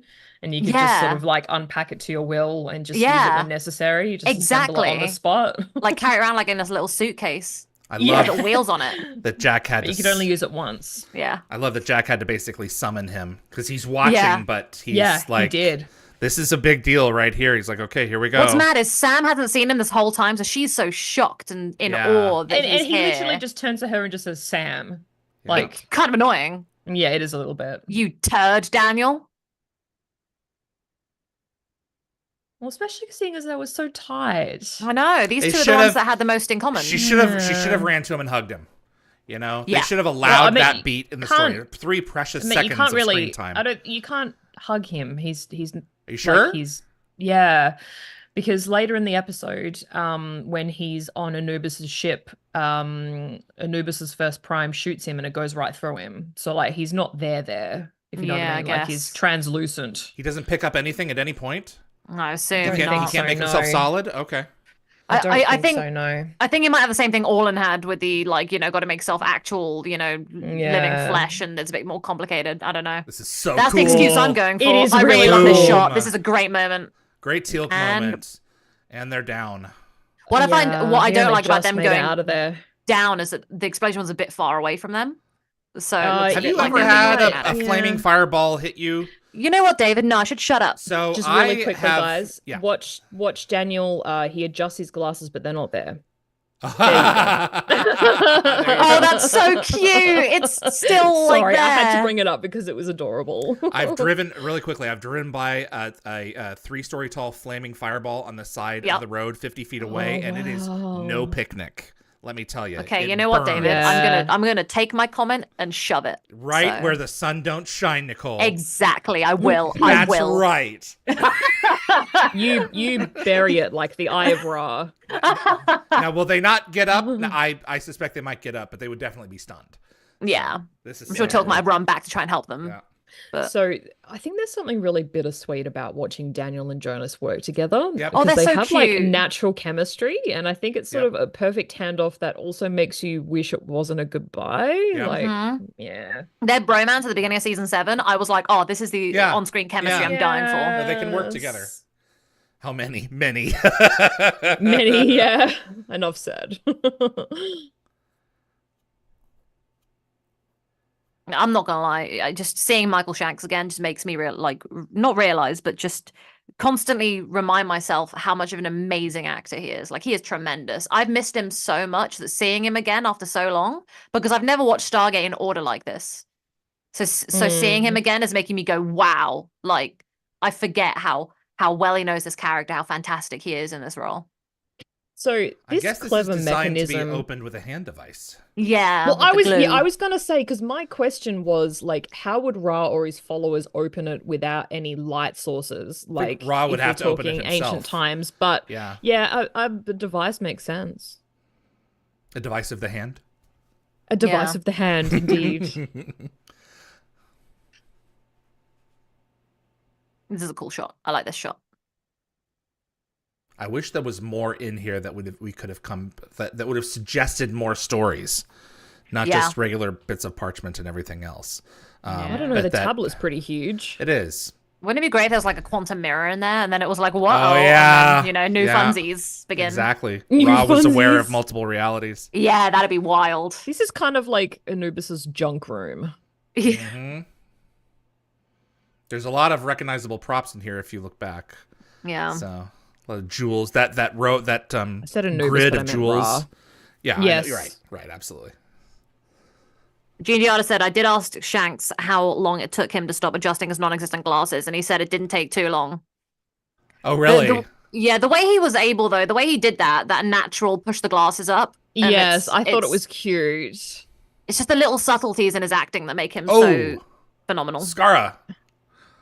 Yeah, Skara's down. Goodbye in a minute, Alexis.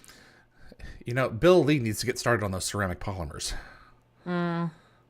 Yes. Yeah, I forgot about those. Great shot. Great run and gun. So cool. Yeah, they're not just coming in from the landing outside. They're coming through the rings. Yeah, I don't know why Anubis isn't just punching them at one after the other like in Continuum. I think he's just having fun. Yeah. Oh, here we go. Here we go. But, yeah, this is cool. Okay, so I'm an ancient. It's cool, but like Daniel's seemingly casual the others are ancients moment. Like as Joe Malozzi sort of said, all the pieces have been quietly sort of falling into place throughout season 6. Yeah. And the writers have been like laying the groundwork right under our noses ahead of this reveal. And season 5, Ascension. Yeah. Yes. And sort of while while Anubis is dropping actual bombs, like Daniel's over here dropping knowledge bombs. Yeah. Like the mention of the Lost City is like our first hint at Atlantis, though we don't actually know it yet. Yeah. So I can kind of understand some reviewers who felt that this story was too condensed for a season finale. Because there is a lot happening here. I get that. It is very fair.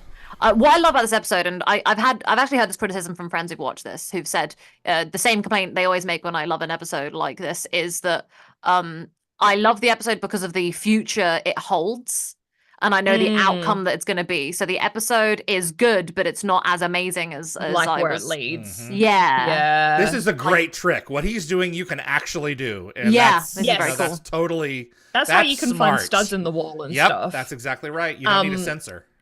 We kind of missed I don't know if it was a goof or not, but beforehand, Tilk's gun like magically changed between scenes. But I don't know whether he just had more weapons stashed somewhere off to the side, but he was carrying like an M46 light machine gun, and then it changed to something else. I like that he's looking for a button and Sam's like, let me get my gun. Yeah, let me go for this. There we go. How she doesn't just destroy the eye, I'm not quite sure, because she could have. Well, she puts a bullet right where it is, because Jonas puts his hand straight through the hole and grabs it.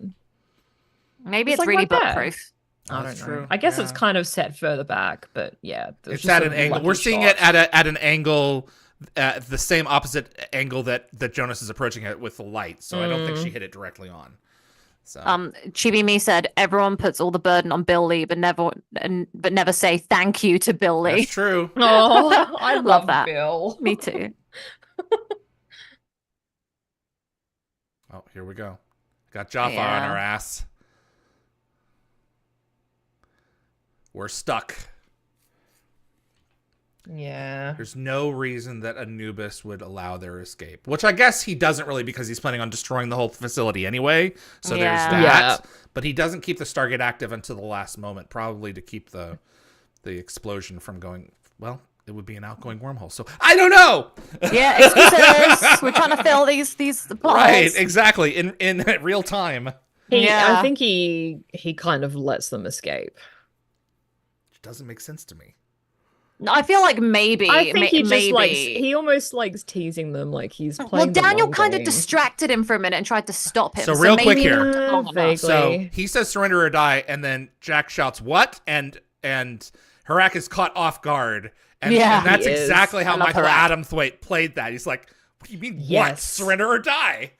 Yes. Sorry, apparently RDA did like some improvising sort of different ways to needle an increasingly serious Jafar. And I almost feel bad for Harak because of this. So Michael Adamthwaite, he's returning obviously to the same role from the other guys, and he's been promoted to First Prime of Anubis. Yep, his tattoo has changed. Yeah, and in his Stargate interview, Michael actually shared how incredible these sets were. So he'd show up early just to take it all in, from the burning pyres that left everyone with like sooty noses to all those like detailed hieroglyphics. So, I actually really like Harak. Like, it's funny. I think that he got some cool episodes. He came in the other guys. He's done this. He's in Lost City. I think he is fantastic at being douche Jafar. First Prime. Great question here from Jonas. Yes. Always. Yes. What I like about that is at least someone asks the question. Why? Jonas's snark is very the audience comfortable. was wondering the same thing. Yeah. We haven't seen Jonas get that comfortable with his snarkiness with Jack yet, because he's always been a bit nervous, being like, oh, I don't know how I should talk to him sometimes. So it was really nice seeing Jonas be a bit sassy, a bit Daniel in the sass. But again, he's about to go, so like I cry inside. So listen to Harak's choice of language here is interesting. So humans from Earth instead of Tari. Interesting. I thought it was kind of interesting. Yeah. Well, the Tauri from Earth would have been. I see what you're saying. Just not Tauri. Yeah. Good point. I love Anubis. He terrifies me. Yeah. He's just pure evil, which I like and dislike. There's no depth to him. He's just bad. I don't know. I think there's a tiny bit of depth. Yes, that's true. So, Reddit fans have like extensively debated Daniel's motivations in this episode, like particularly his decision to try and negotiate with Anubis, and the big reveal here about Anubis being partially ascended. So Joe Malozzi shared an interesting detail on Gate World. Like, while Anubis operated in the same galaxy as the other system lords, his host body had some unique properties, though Joe was very firm in saying that had nothing to do with the Furlings. Of course. That reveal moment there, by the way, with Anubis like being an ascended being, and we don't know that yet, but that's honestly, it's one of the things that makes it so damn epic. I'm actually so happy. Also, Jacob just said I only realized in this episode that the other guys actually happened, I guess because of Harak. So that's very funny. Yep, he's a signpost that it really occurred. The whole thing wasn't a dream. And Marco Maldini, hello. Welcome. Hello. If you haven't been with us before, welcome. Yeah, Harak is the other guys is Agent Barrett from Wormhole Extreme. So yes, you're totally right. Uh-oh, yeah. See, this sucks. Yeah, and I know Alexis is sad that this happened, because it would have been cool to see Skara, but this is a full circle moment. Don't to worry, break he persists. Yeah. So it kind of marks a pivotal moment in series mythology, sort of revealing that Daniel's ascension wasn't unique, but part of like a larger pattern. And I think, David, you and Alexis discussed the complex implications of forced ascension on Dial the Gate, sort of how a society might handle achieving higher awareness without choosing that journey. And Alexis sort of approaches this. Alexis approaches this sort of ending quite diplomatically. He basically said that it works both as a satisfying resolution while leaving deeper questions open for interpretation. Yeah. I'm honestly, I'm so brokenhearted that Arbudos is gone, or going to be gone by the end of this episode, but at least we don't lose them. And it is all warm and fuzzies, and it's a bit silly, but I love it. So, for all intents and purposes, we do, because we never see them again. But we know that they persist in the universe. So so it's a big deal. Sort of softening the blow a little bit. And it's kind of like. No, sorry, David, go. One of my favorite moments later on is when Jack says to Daniel, "Thanks for, Scar. I hope he's okay." And Daniel's like, "What? What happened?" Yeah, that he's so busy right now. That with wasn't this... me. Yes, he says it later on. His day planner is completely full. Yeah, he's got no time for anything else. Did Anubis open up to Daniel? Then we missed that part on screen here. Did Anubis show his true face? Yeah, he did. Yeah, he did a minute ago. David Palfy like 2 scenes ago. Yeah, David Palfy was like, the only person that Daniel has stared right down the nose, that Anubis has stared right down the nose at, is Daniel, which I thought was interesting. Good point. Yeah, I love their beef. I love how much they're like such enemies. And the season 8 diner episode is such a fantastic way to conclude their relationship. Yes, it's my favorite that twist. I didn't see that coming. Neither did I. Blew me away. And this is a capping off of the summit of their hatred. Yes. This is great. I love how he's like the oldest and like allegedly the most feeble of all the system lords, but he hangs around there for a long time. Yep. Chibi Me said, "What was the problem with his face?" He revealed to Daniel that he's an ascended being. Yeah. Yeah, he took off his mask and revealed his. It was like more a of his shield, true like nature. the Yeah. weird oily Energy. shield keeping it in. Yeah. The Did you say an oily shield? the looks mothership, oily. Anubis's mothership was actually designed to have those smaller motherships dock all along its outer rim. In the But we never in the see it. concept, in the concept art. Yep. Yeah. That is cool. I'm guessing that for budgetary reasons, that would have been very expensive Yep. to show on camera. So And this model will I'd be say. seen again in not only through season 7, but also Continuum. Ball will take the design and Yeah, he make it will. his sovereign mothership. Well, waste not, want not. Yeah. Busy.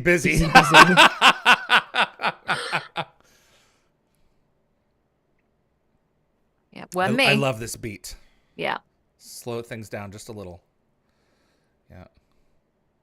And he puts up his radar and starts sensing what's going on. He has to separately do that. It doesn't just all come in.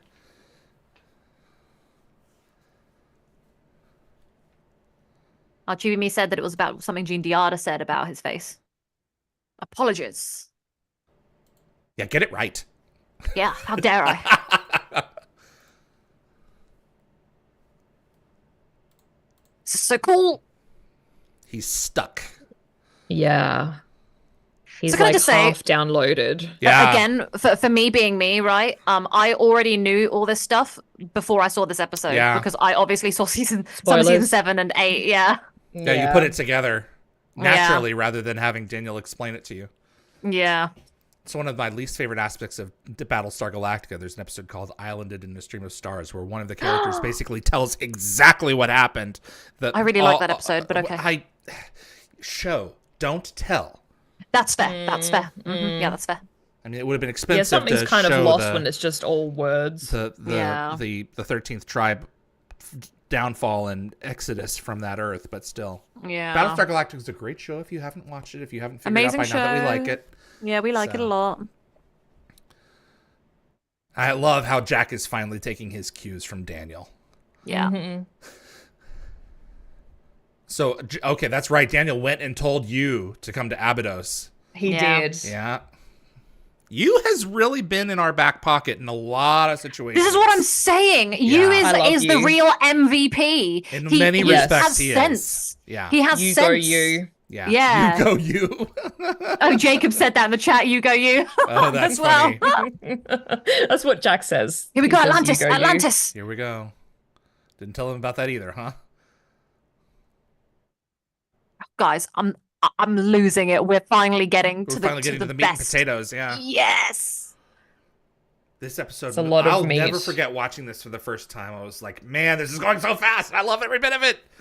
Yeah. Every scene is I'd so be crucial. wanting to rewatch it. Yeah, if it was like on air, I'd be like, oh, I want to get my hands on it so I can rewatch it.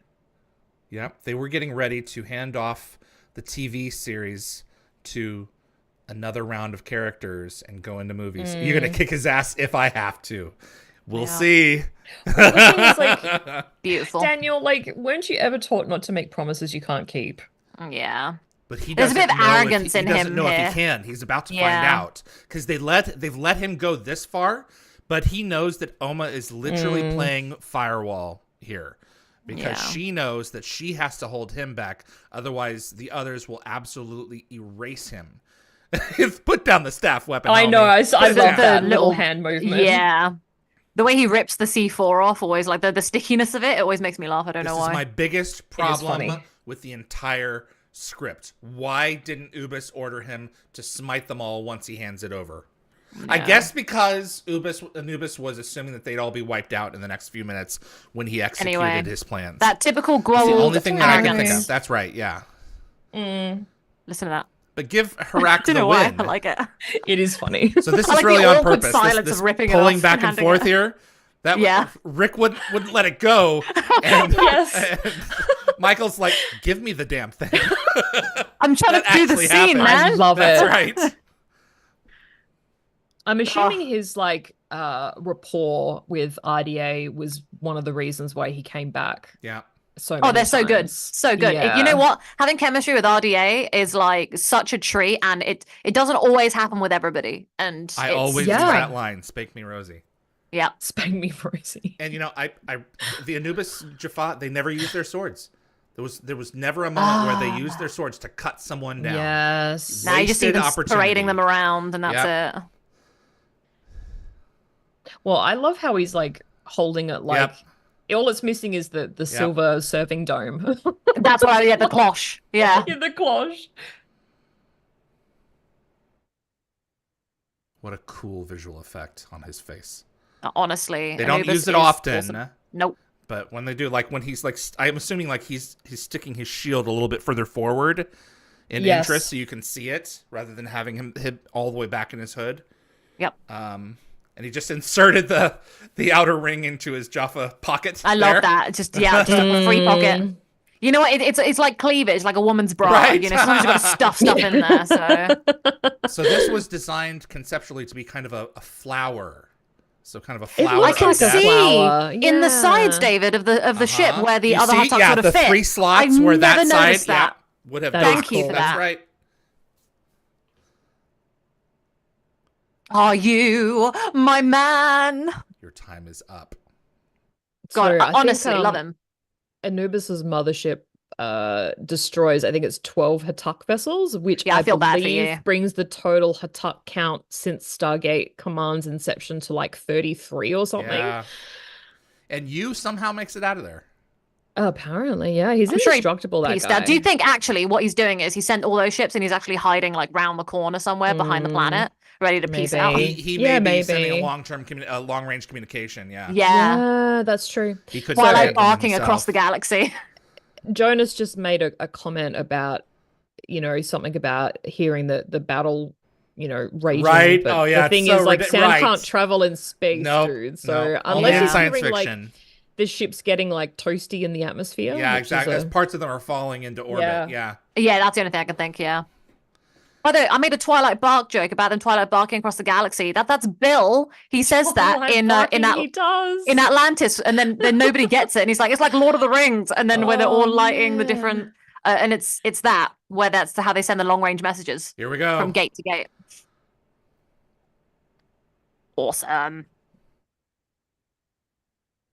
Let's do it. This is one of the coolest scenes in the whole show. Oh, yeah. He's tiny balls of power.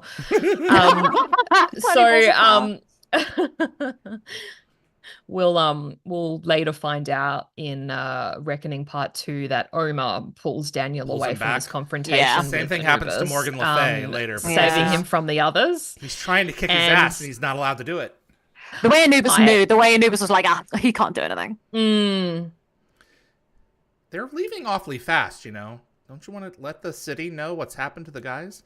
And this is the other part of it that's just for the audience and not for what's actually happening in the show. He would not admit to not. That's what I was thinking. I was gonna say. So happened himself. He would not. So Reddit fans pointed the same thing out. Like, he shows sort of a different kind of confidence. Like, it kind of. He's not really bragging. He's just sort of being quietly powerful. Completely honest. Like, it makes you wonder if like this honesty is like strategic manipulation or something else entirely. Also, wow, Pyramid this was real, wasn't it? It's augmented. Yeah. So the pyramid, yes. The sand, no. No, obviously. Yes. Yeah, so Martin would use innovative techniques with layered sand and special panels instead of typical detonator cord to create those explosions. And VFX supervisor, Craig Vanderbigliere, I love his surname, revealed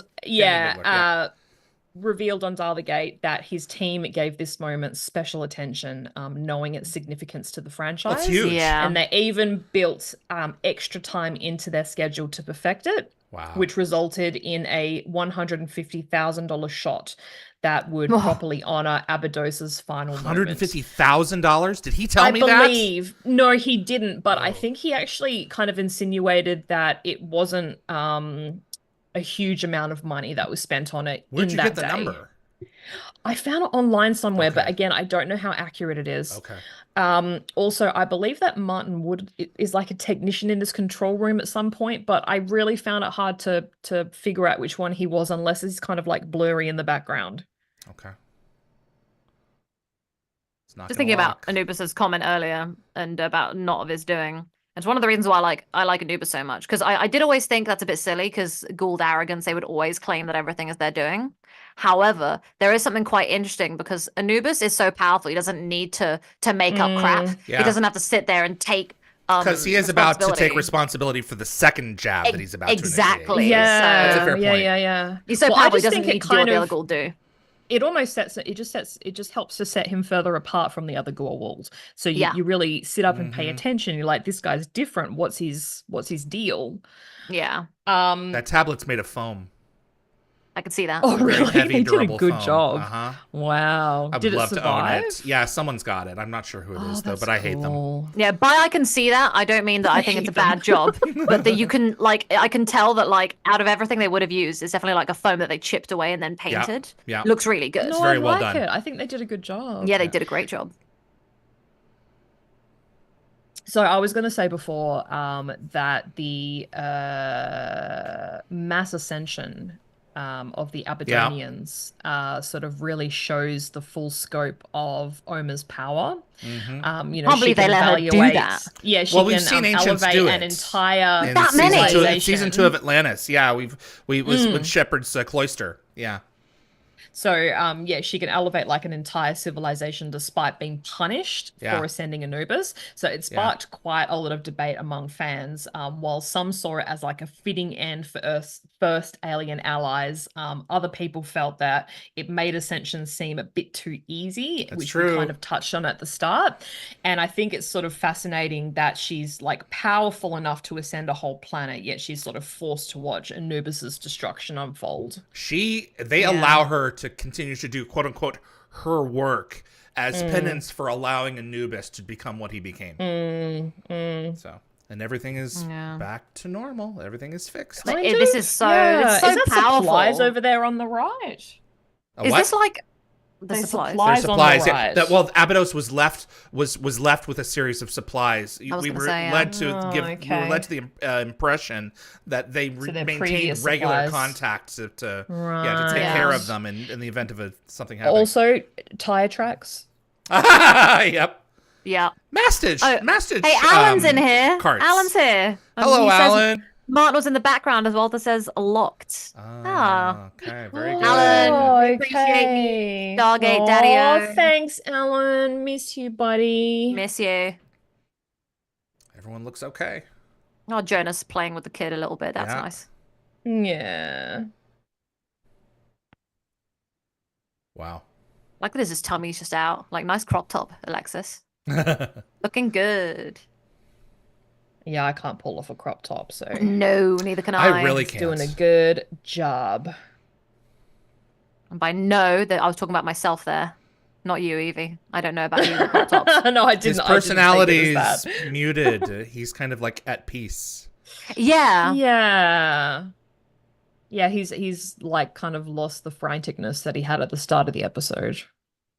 Everyone's I'm dead. sad he'll never get married. Mm. I know he doesn't need to. He's ascended. They'll live on in their own way. Okay, getting so chills.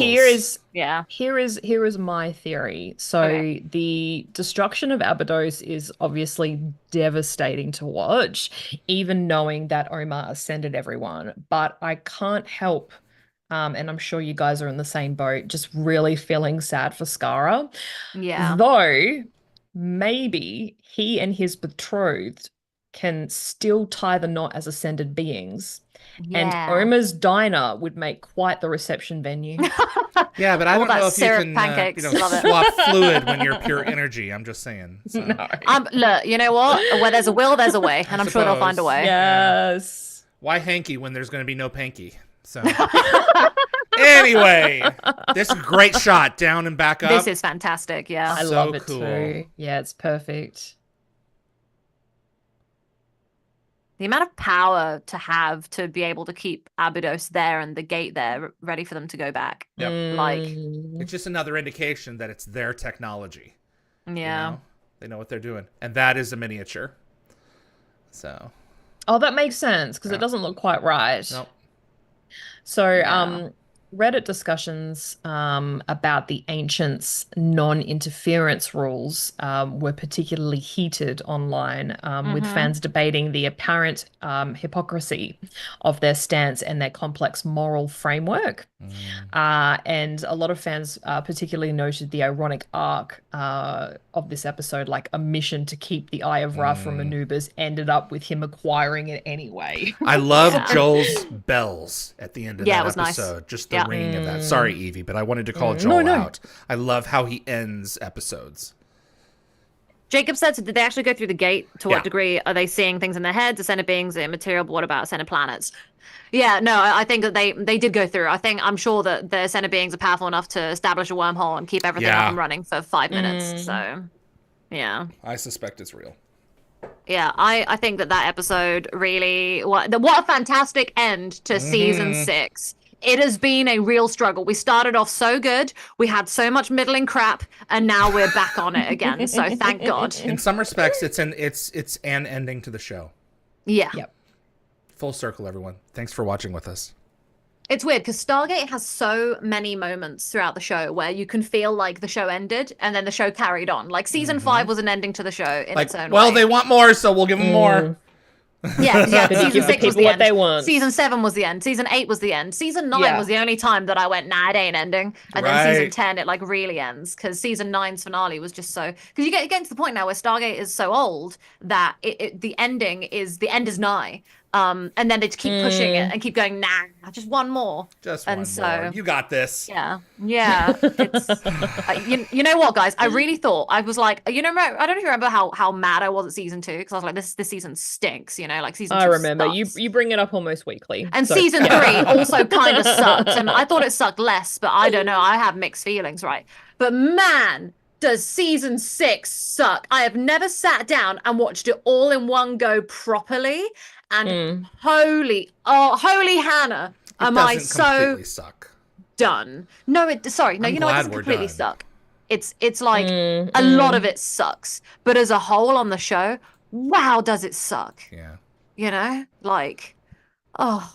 Tell me what you really think. I need a nap. I need a nap.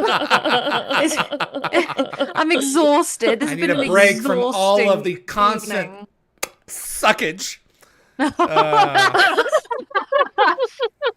It's Come on, go with your rating then. Yeah, I'm gonna give this a 6. Not a 7. It's damn close, but no. So there are a couple holes here and there that I'm not a fan of. I think that I'm so obviously saving my 7s for the ones that are like, the real bangers. I think this is so close to a 7. I think that a couple moments here and there I wasn't like a huge fan of. And obviously season 6 as a whole has had some ups and downs. Jonah still isn't getting the love he deserves, so that bums me out. Daniel, shining star. Seeing Skara again, shining star. It's great.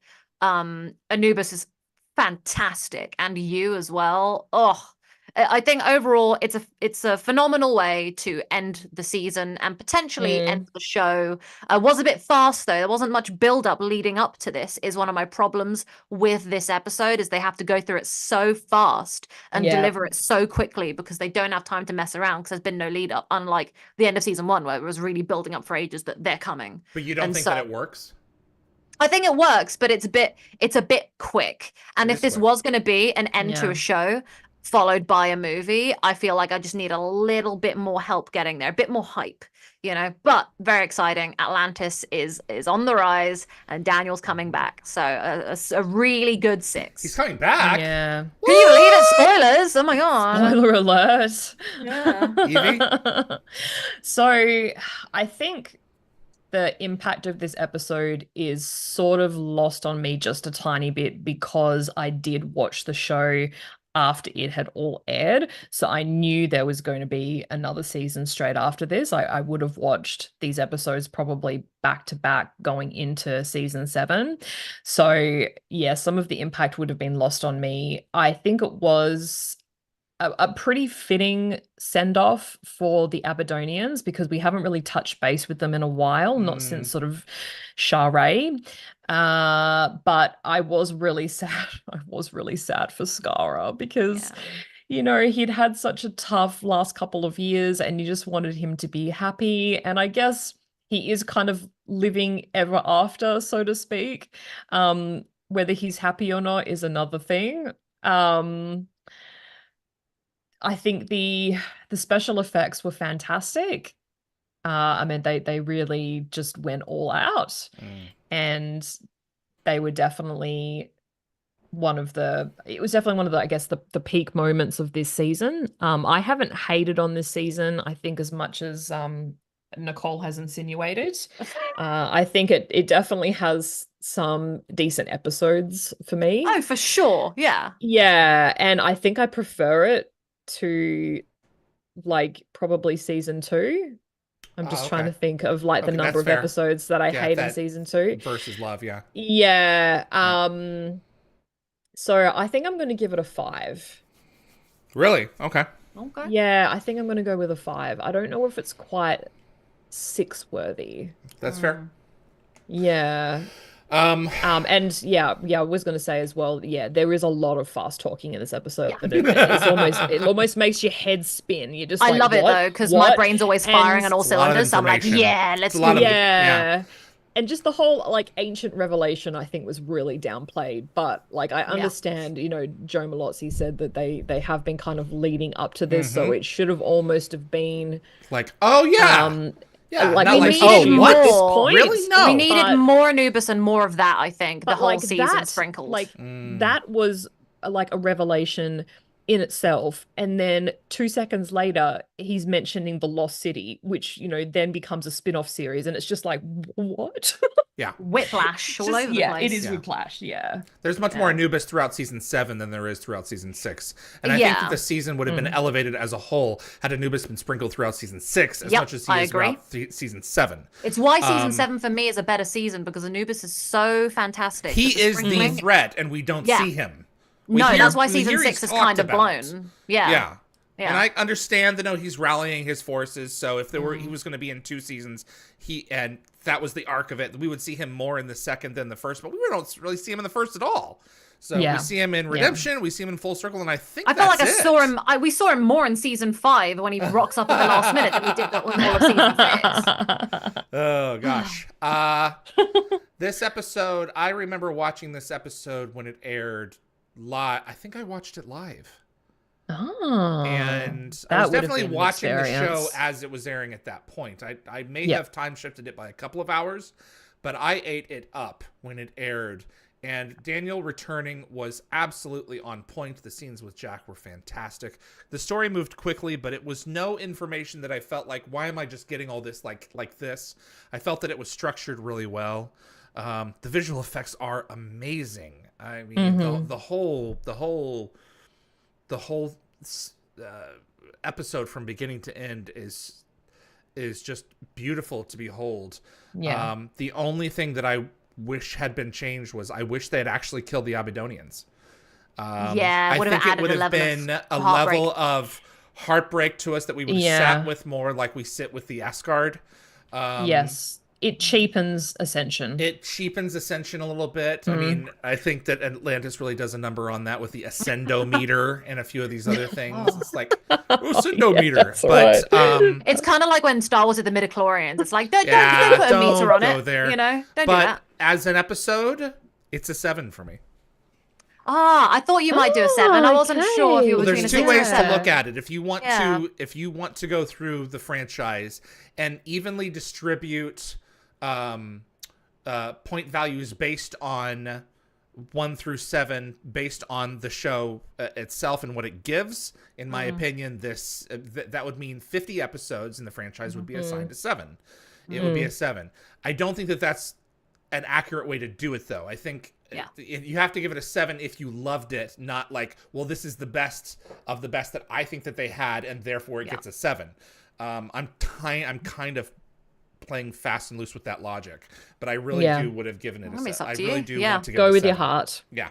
I mean, the thing is, I feel like I've given this a 6 because I love it, but then every time I rewatch it, there's always like just a little bits here and there where I'm like, and it, you know what, I think seeing season 6 and realizing just how much there was missing leading up to this has definitely affected the score, which is weird because I feel like I'm not rating Full Circle as a whole on its own. I'm also kind of rating it along with some of the season 6 issues came before it. Yeah, because I'm like, you know what, if you watch this in order, it falls flat in some ways because they're having to rush it all at the end. But this is a touchdown, not in and of itself, but because of a gradual progression of downs throughout the show, right? With the Betagate being revealed in Antarctica.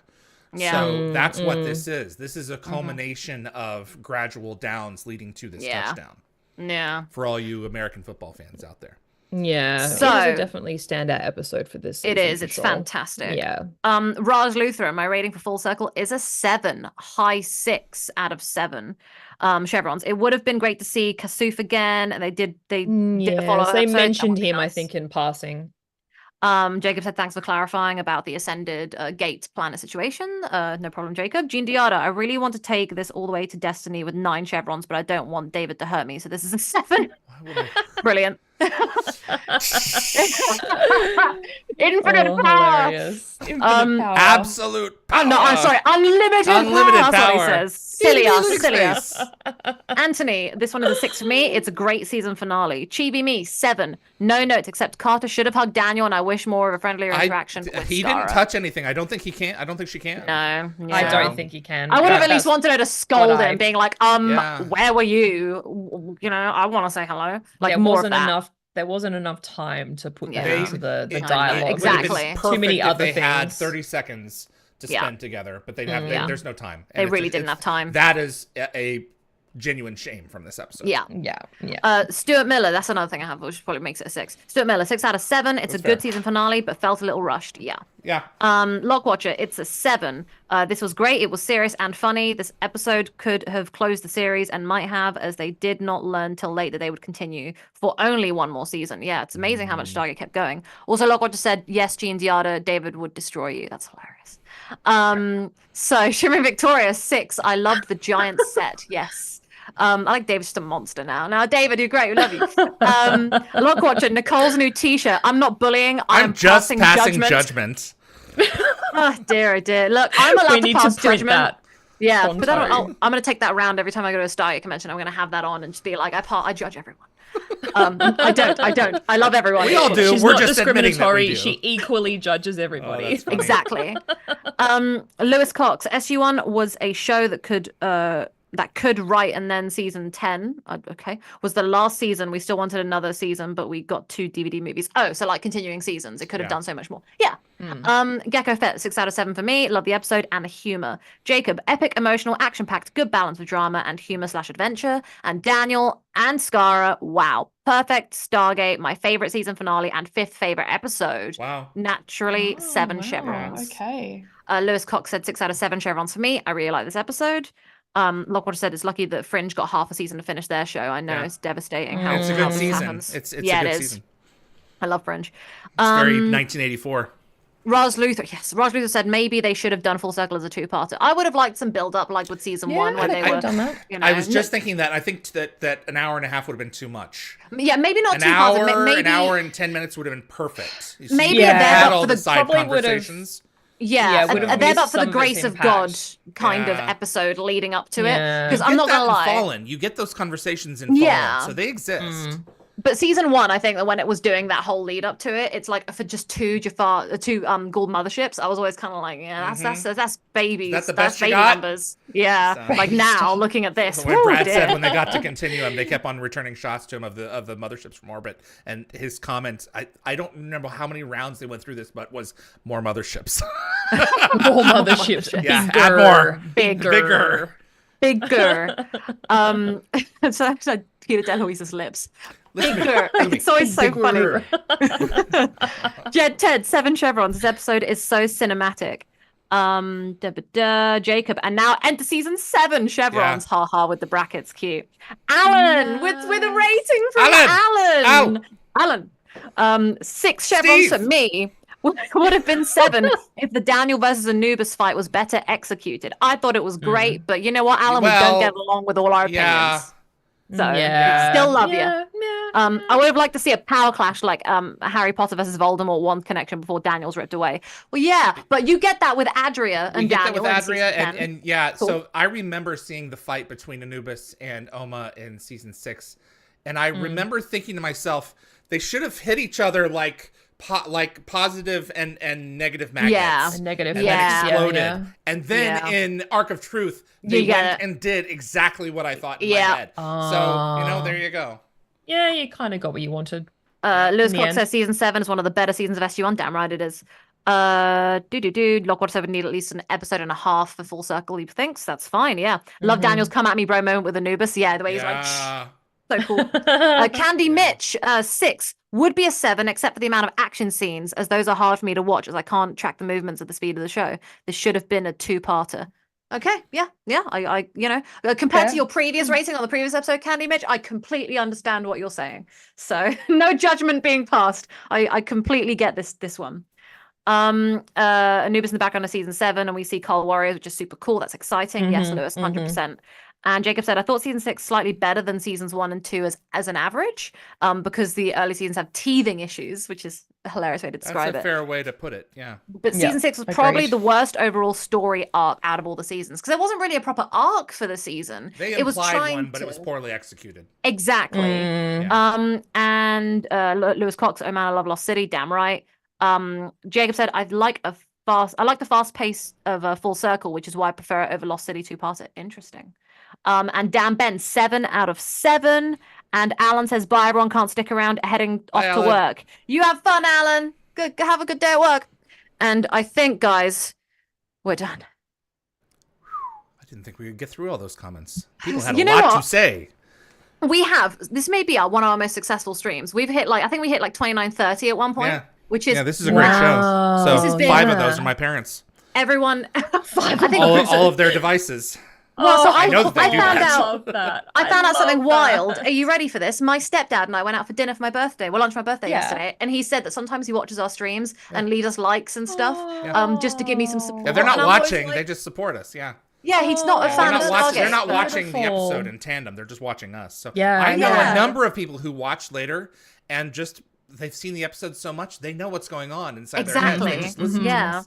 So just for all of y'all in the future, while you're driving your car. Thanks for being there. Yep. Exactly. Jacob said, "What story arc did they imply?" Exactly, Jacob. Exactly. Yeah. That's the problem. Also, he says, "I'd like to acknowledge that we lost David Lynch this week, one of the greatest filmmakers in modern cinema. Very sad. I was gutted. Oh, didn't say anything to you guys. I was walking through London Friday, and David Lynch had just passed the previous day. And when I was wandering through London, there were so many that in one of the bookstores they were playing music from films that David Lynch has produced. And then they I went past a cinema, and they'd replaced the film titles with some big comments about David Lynch and how he'll be missed. And I just couldn't believe how much love I was seeing around central London for David Lynch. It was that's magic. Lovely. Yeah, so I will say that he's had a huge influence on my life, and Jeff was talking about how David Lynch influenced his career and his passion as well. I've only fallen in love with him in the past year. Yeah. My favorite video game, Alan Wake, which is what cemented my friendship with Jeff, is completely inspired by David Lynch and Stephen King, but mainly David Lynch. It's Twin Peaks heavy. Yes, that's true. There are sequences that are very Twin Peaks, like running through, with all the playing cards and everything else. It's like I'm thinking of Control. There's a sequence that's very much like running through. Control is part of that universe. It's also David Lynch inspired. That's what I mean. So very, very sad. But thank you all for watching. Thank you. And we're back for the midweek movie on Wednesday. Yes. We're doing Stardust, which is technically a sci-fi by the barest because it has star in the title. Technically, yes. But you know what? We're bending the rules a little bit. Look, if we can watch, is it Inner Space? You're bending the rules like Omar. That's sci-fi. It's a sci-fi premise. I know, and this is about a literal star, it's about an actual star, not just Stardust. So it's just called that. So there was a 1940 film called Stardust. I'm trying to 2 words. Right. Stardust 2020. There was a 2020 film. This is the 2007 film. It's a shame that Stardust didn't take off more around the world, but I think the thing is it's a very English movie. Romantic fantasy adventure film. So in England, we all like love it. Everyone loves Stardust here. It's so fun. It's got like the kind of like happy Princess Bride kind of vibe, you know. I'll watch for Michelle Pfeiffer. I love Princess. Oh, she's fantastic. Yes, she's Michelle so Pfeiffer's funny great. as well. Honestly, she has such good comedy relief moments, which is quite funny coming from her in the way you'll see. So yeah, please come hang out on Wednesday where I'm going to talk through most of it because David and Yvie are going to be watching it. Nothing to say yet. Yeah. I'll be filling the role of Nicole. Well, I'll be doing. Well, I take it all in. Jacob said, my wife just said it's fantasy, not sci-fi. My wife is often right. Yes, I know, which is why I'm bending the rules here. But this is something a little different. And then we'll continue with sci-fi. And then I'm sure we'll somehow convince David to let us do Pride and Prejudice zombies or something. I don't know about that. Yeah. We only have so many midweek movies in between seasons, so we must think strategically about how we do This is true. This is true. Yeah, I think we do a poll next time. I think we did a poll with this one. Our suggestion, and we do a poll next time. Ago, and I think that's how we arrived at Contact. I think that is how we did Contact. But so we'll do that on Wednesday at the end of the show. Yeah, and the next one will be polls. And excellent. We got a season 6 wrap, and I think Anthony is going to compute the overall ratings for all the episodes for season 6. So yep. Awesome. I know he's working on something. Wow. Guys, thanks. Very it's good. over. Very long we did stream. It. Yeah, fantastic 2 hours and 15 stream. minutes. So we've had a good that explains time. why my brain has stopped working. Oh, Easy Sparky said, I've been here the entire time watching and listening. Just wanted to say hi and thanks for another great stream. Easy Sparky. For us Thank today. you. Yeah, we've seen you before. Thank you so much Easy for coming back and dropping in. I know that not everyone wants to talk and you don't have to. Yeah, not everyone. There are lurkers. So yeah, thank you for lurking in the back and helping us out and give us some likes, share. You. We love you guys and we'll see you Wednesday and next Sunday for season 7. Sounds good. Season 7. Bye. Thanks, guys. Bye. Bye.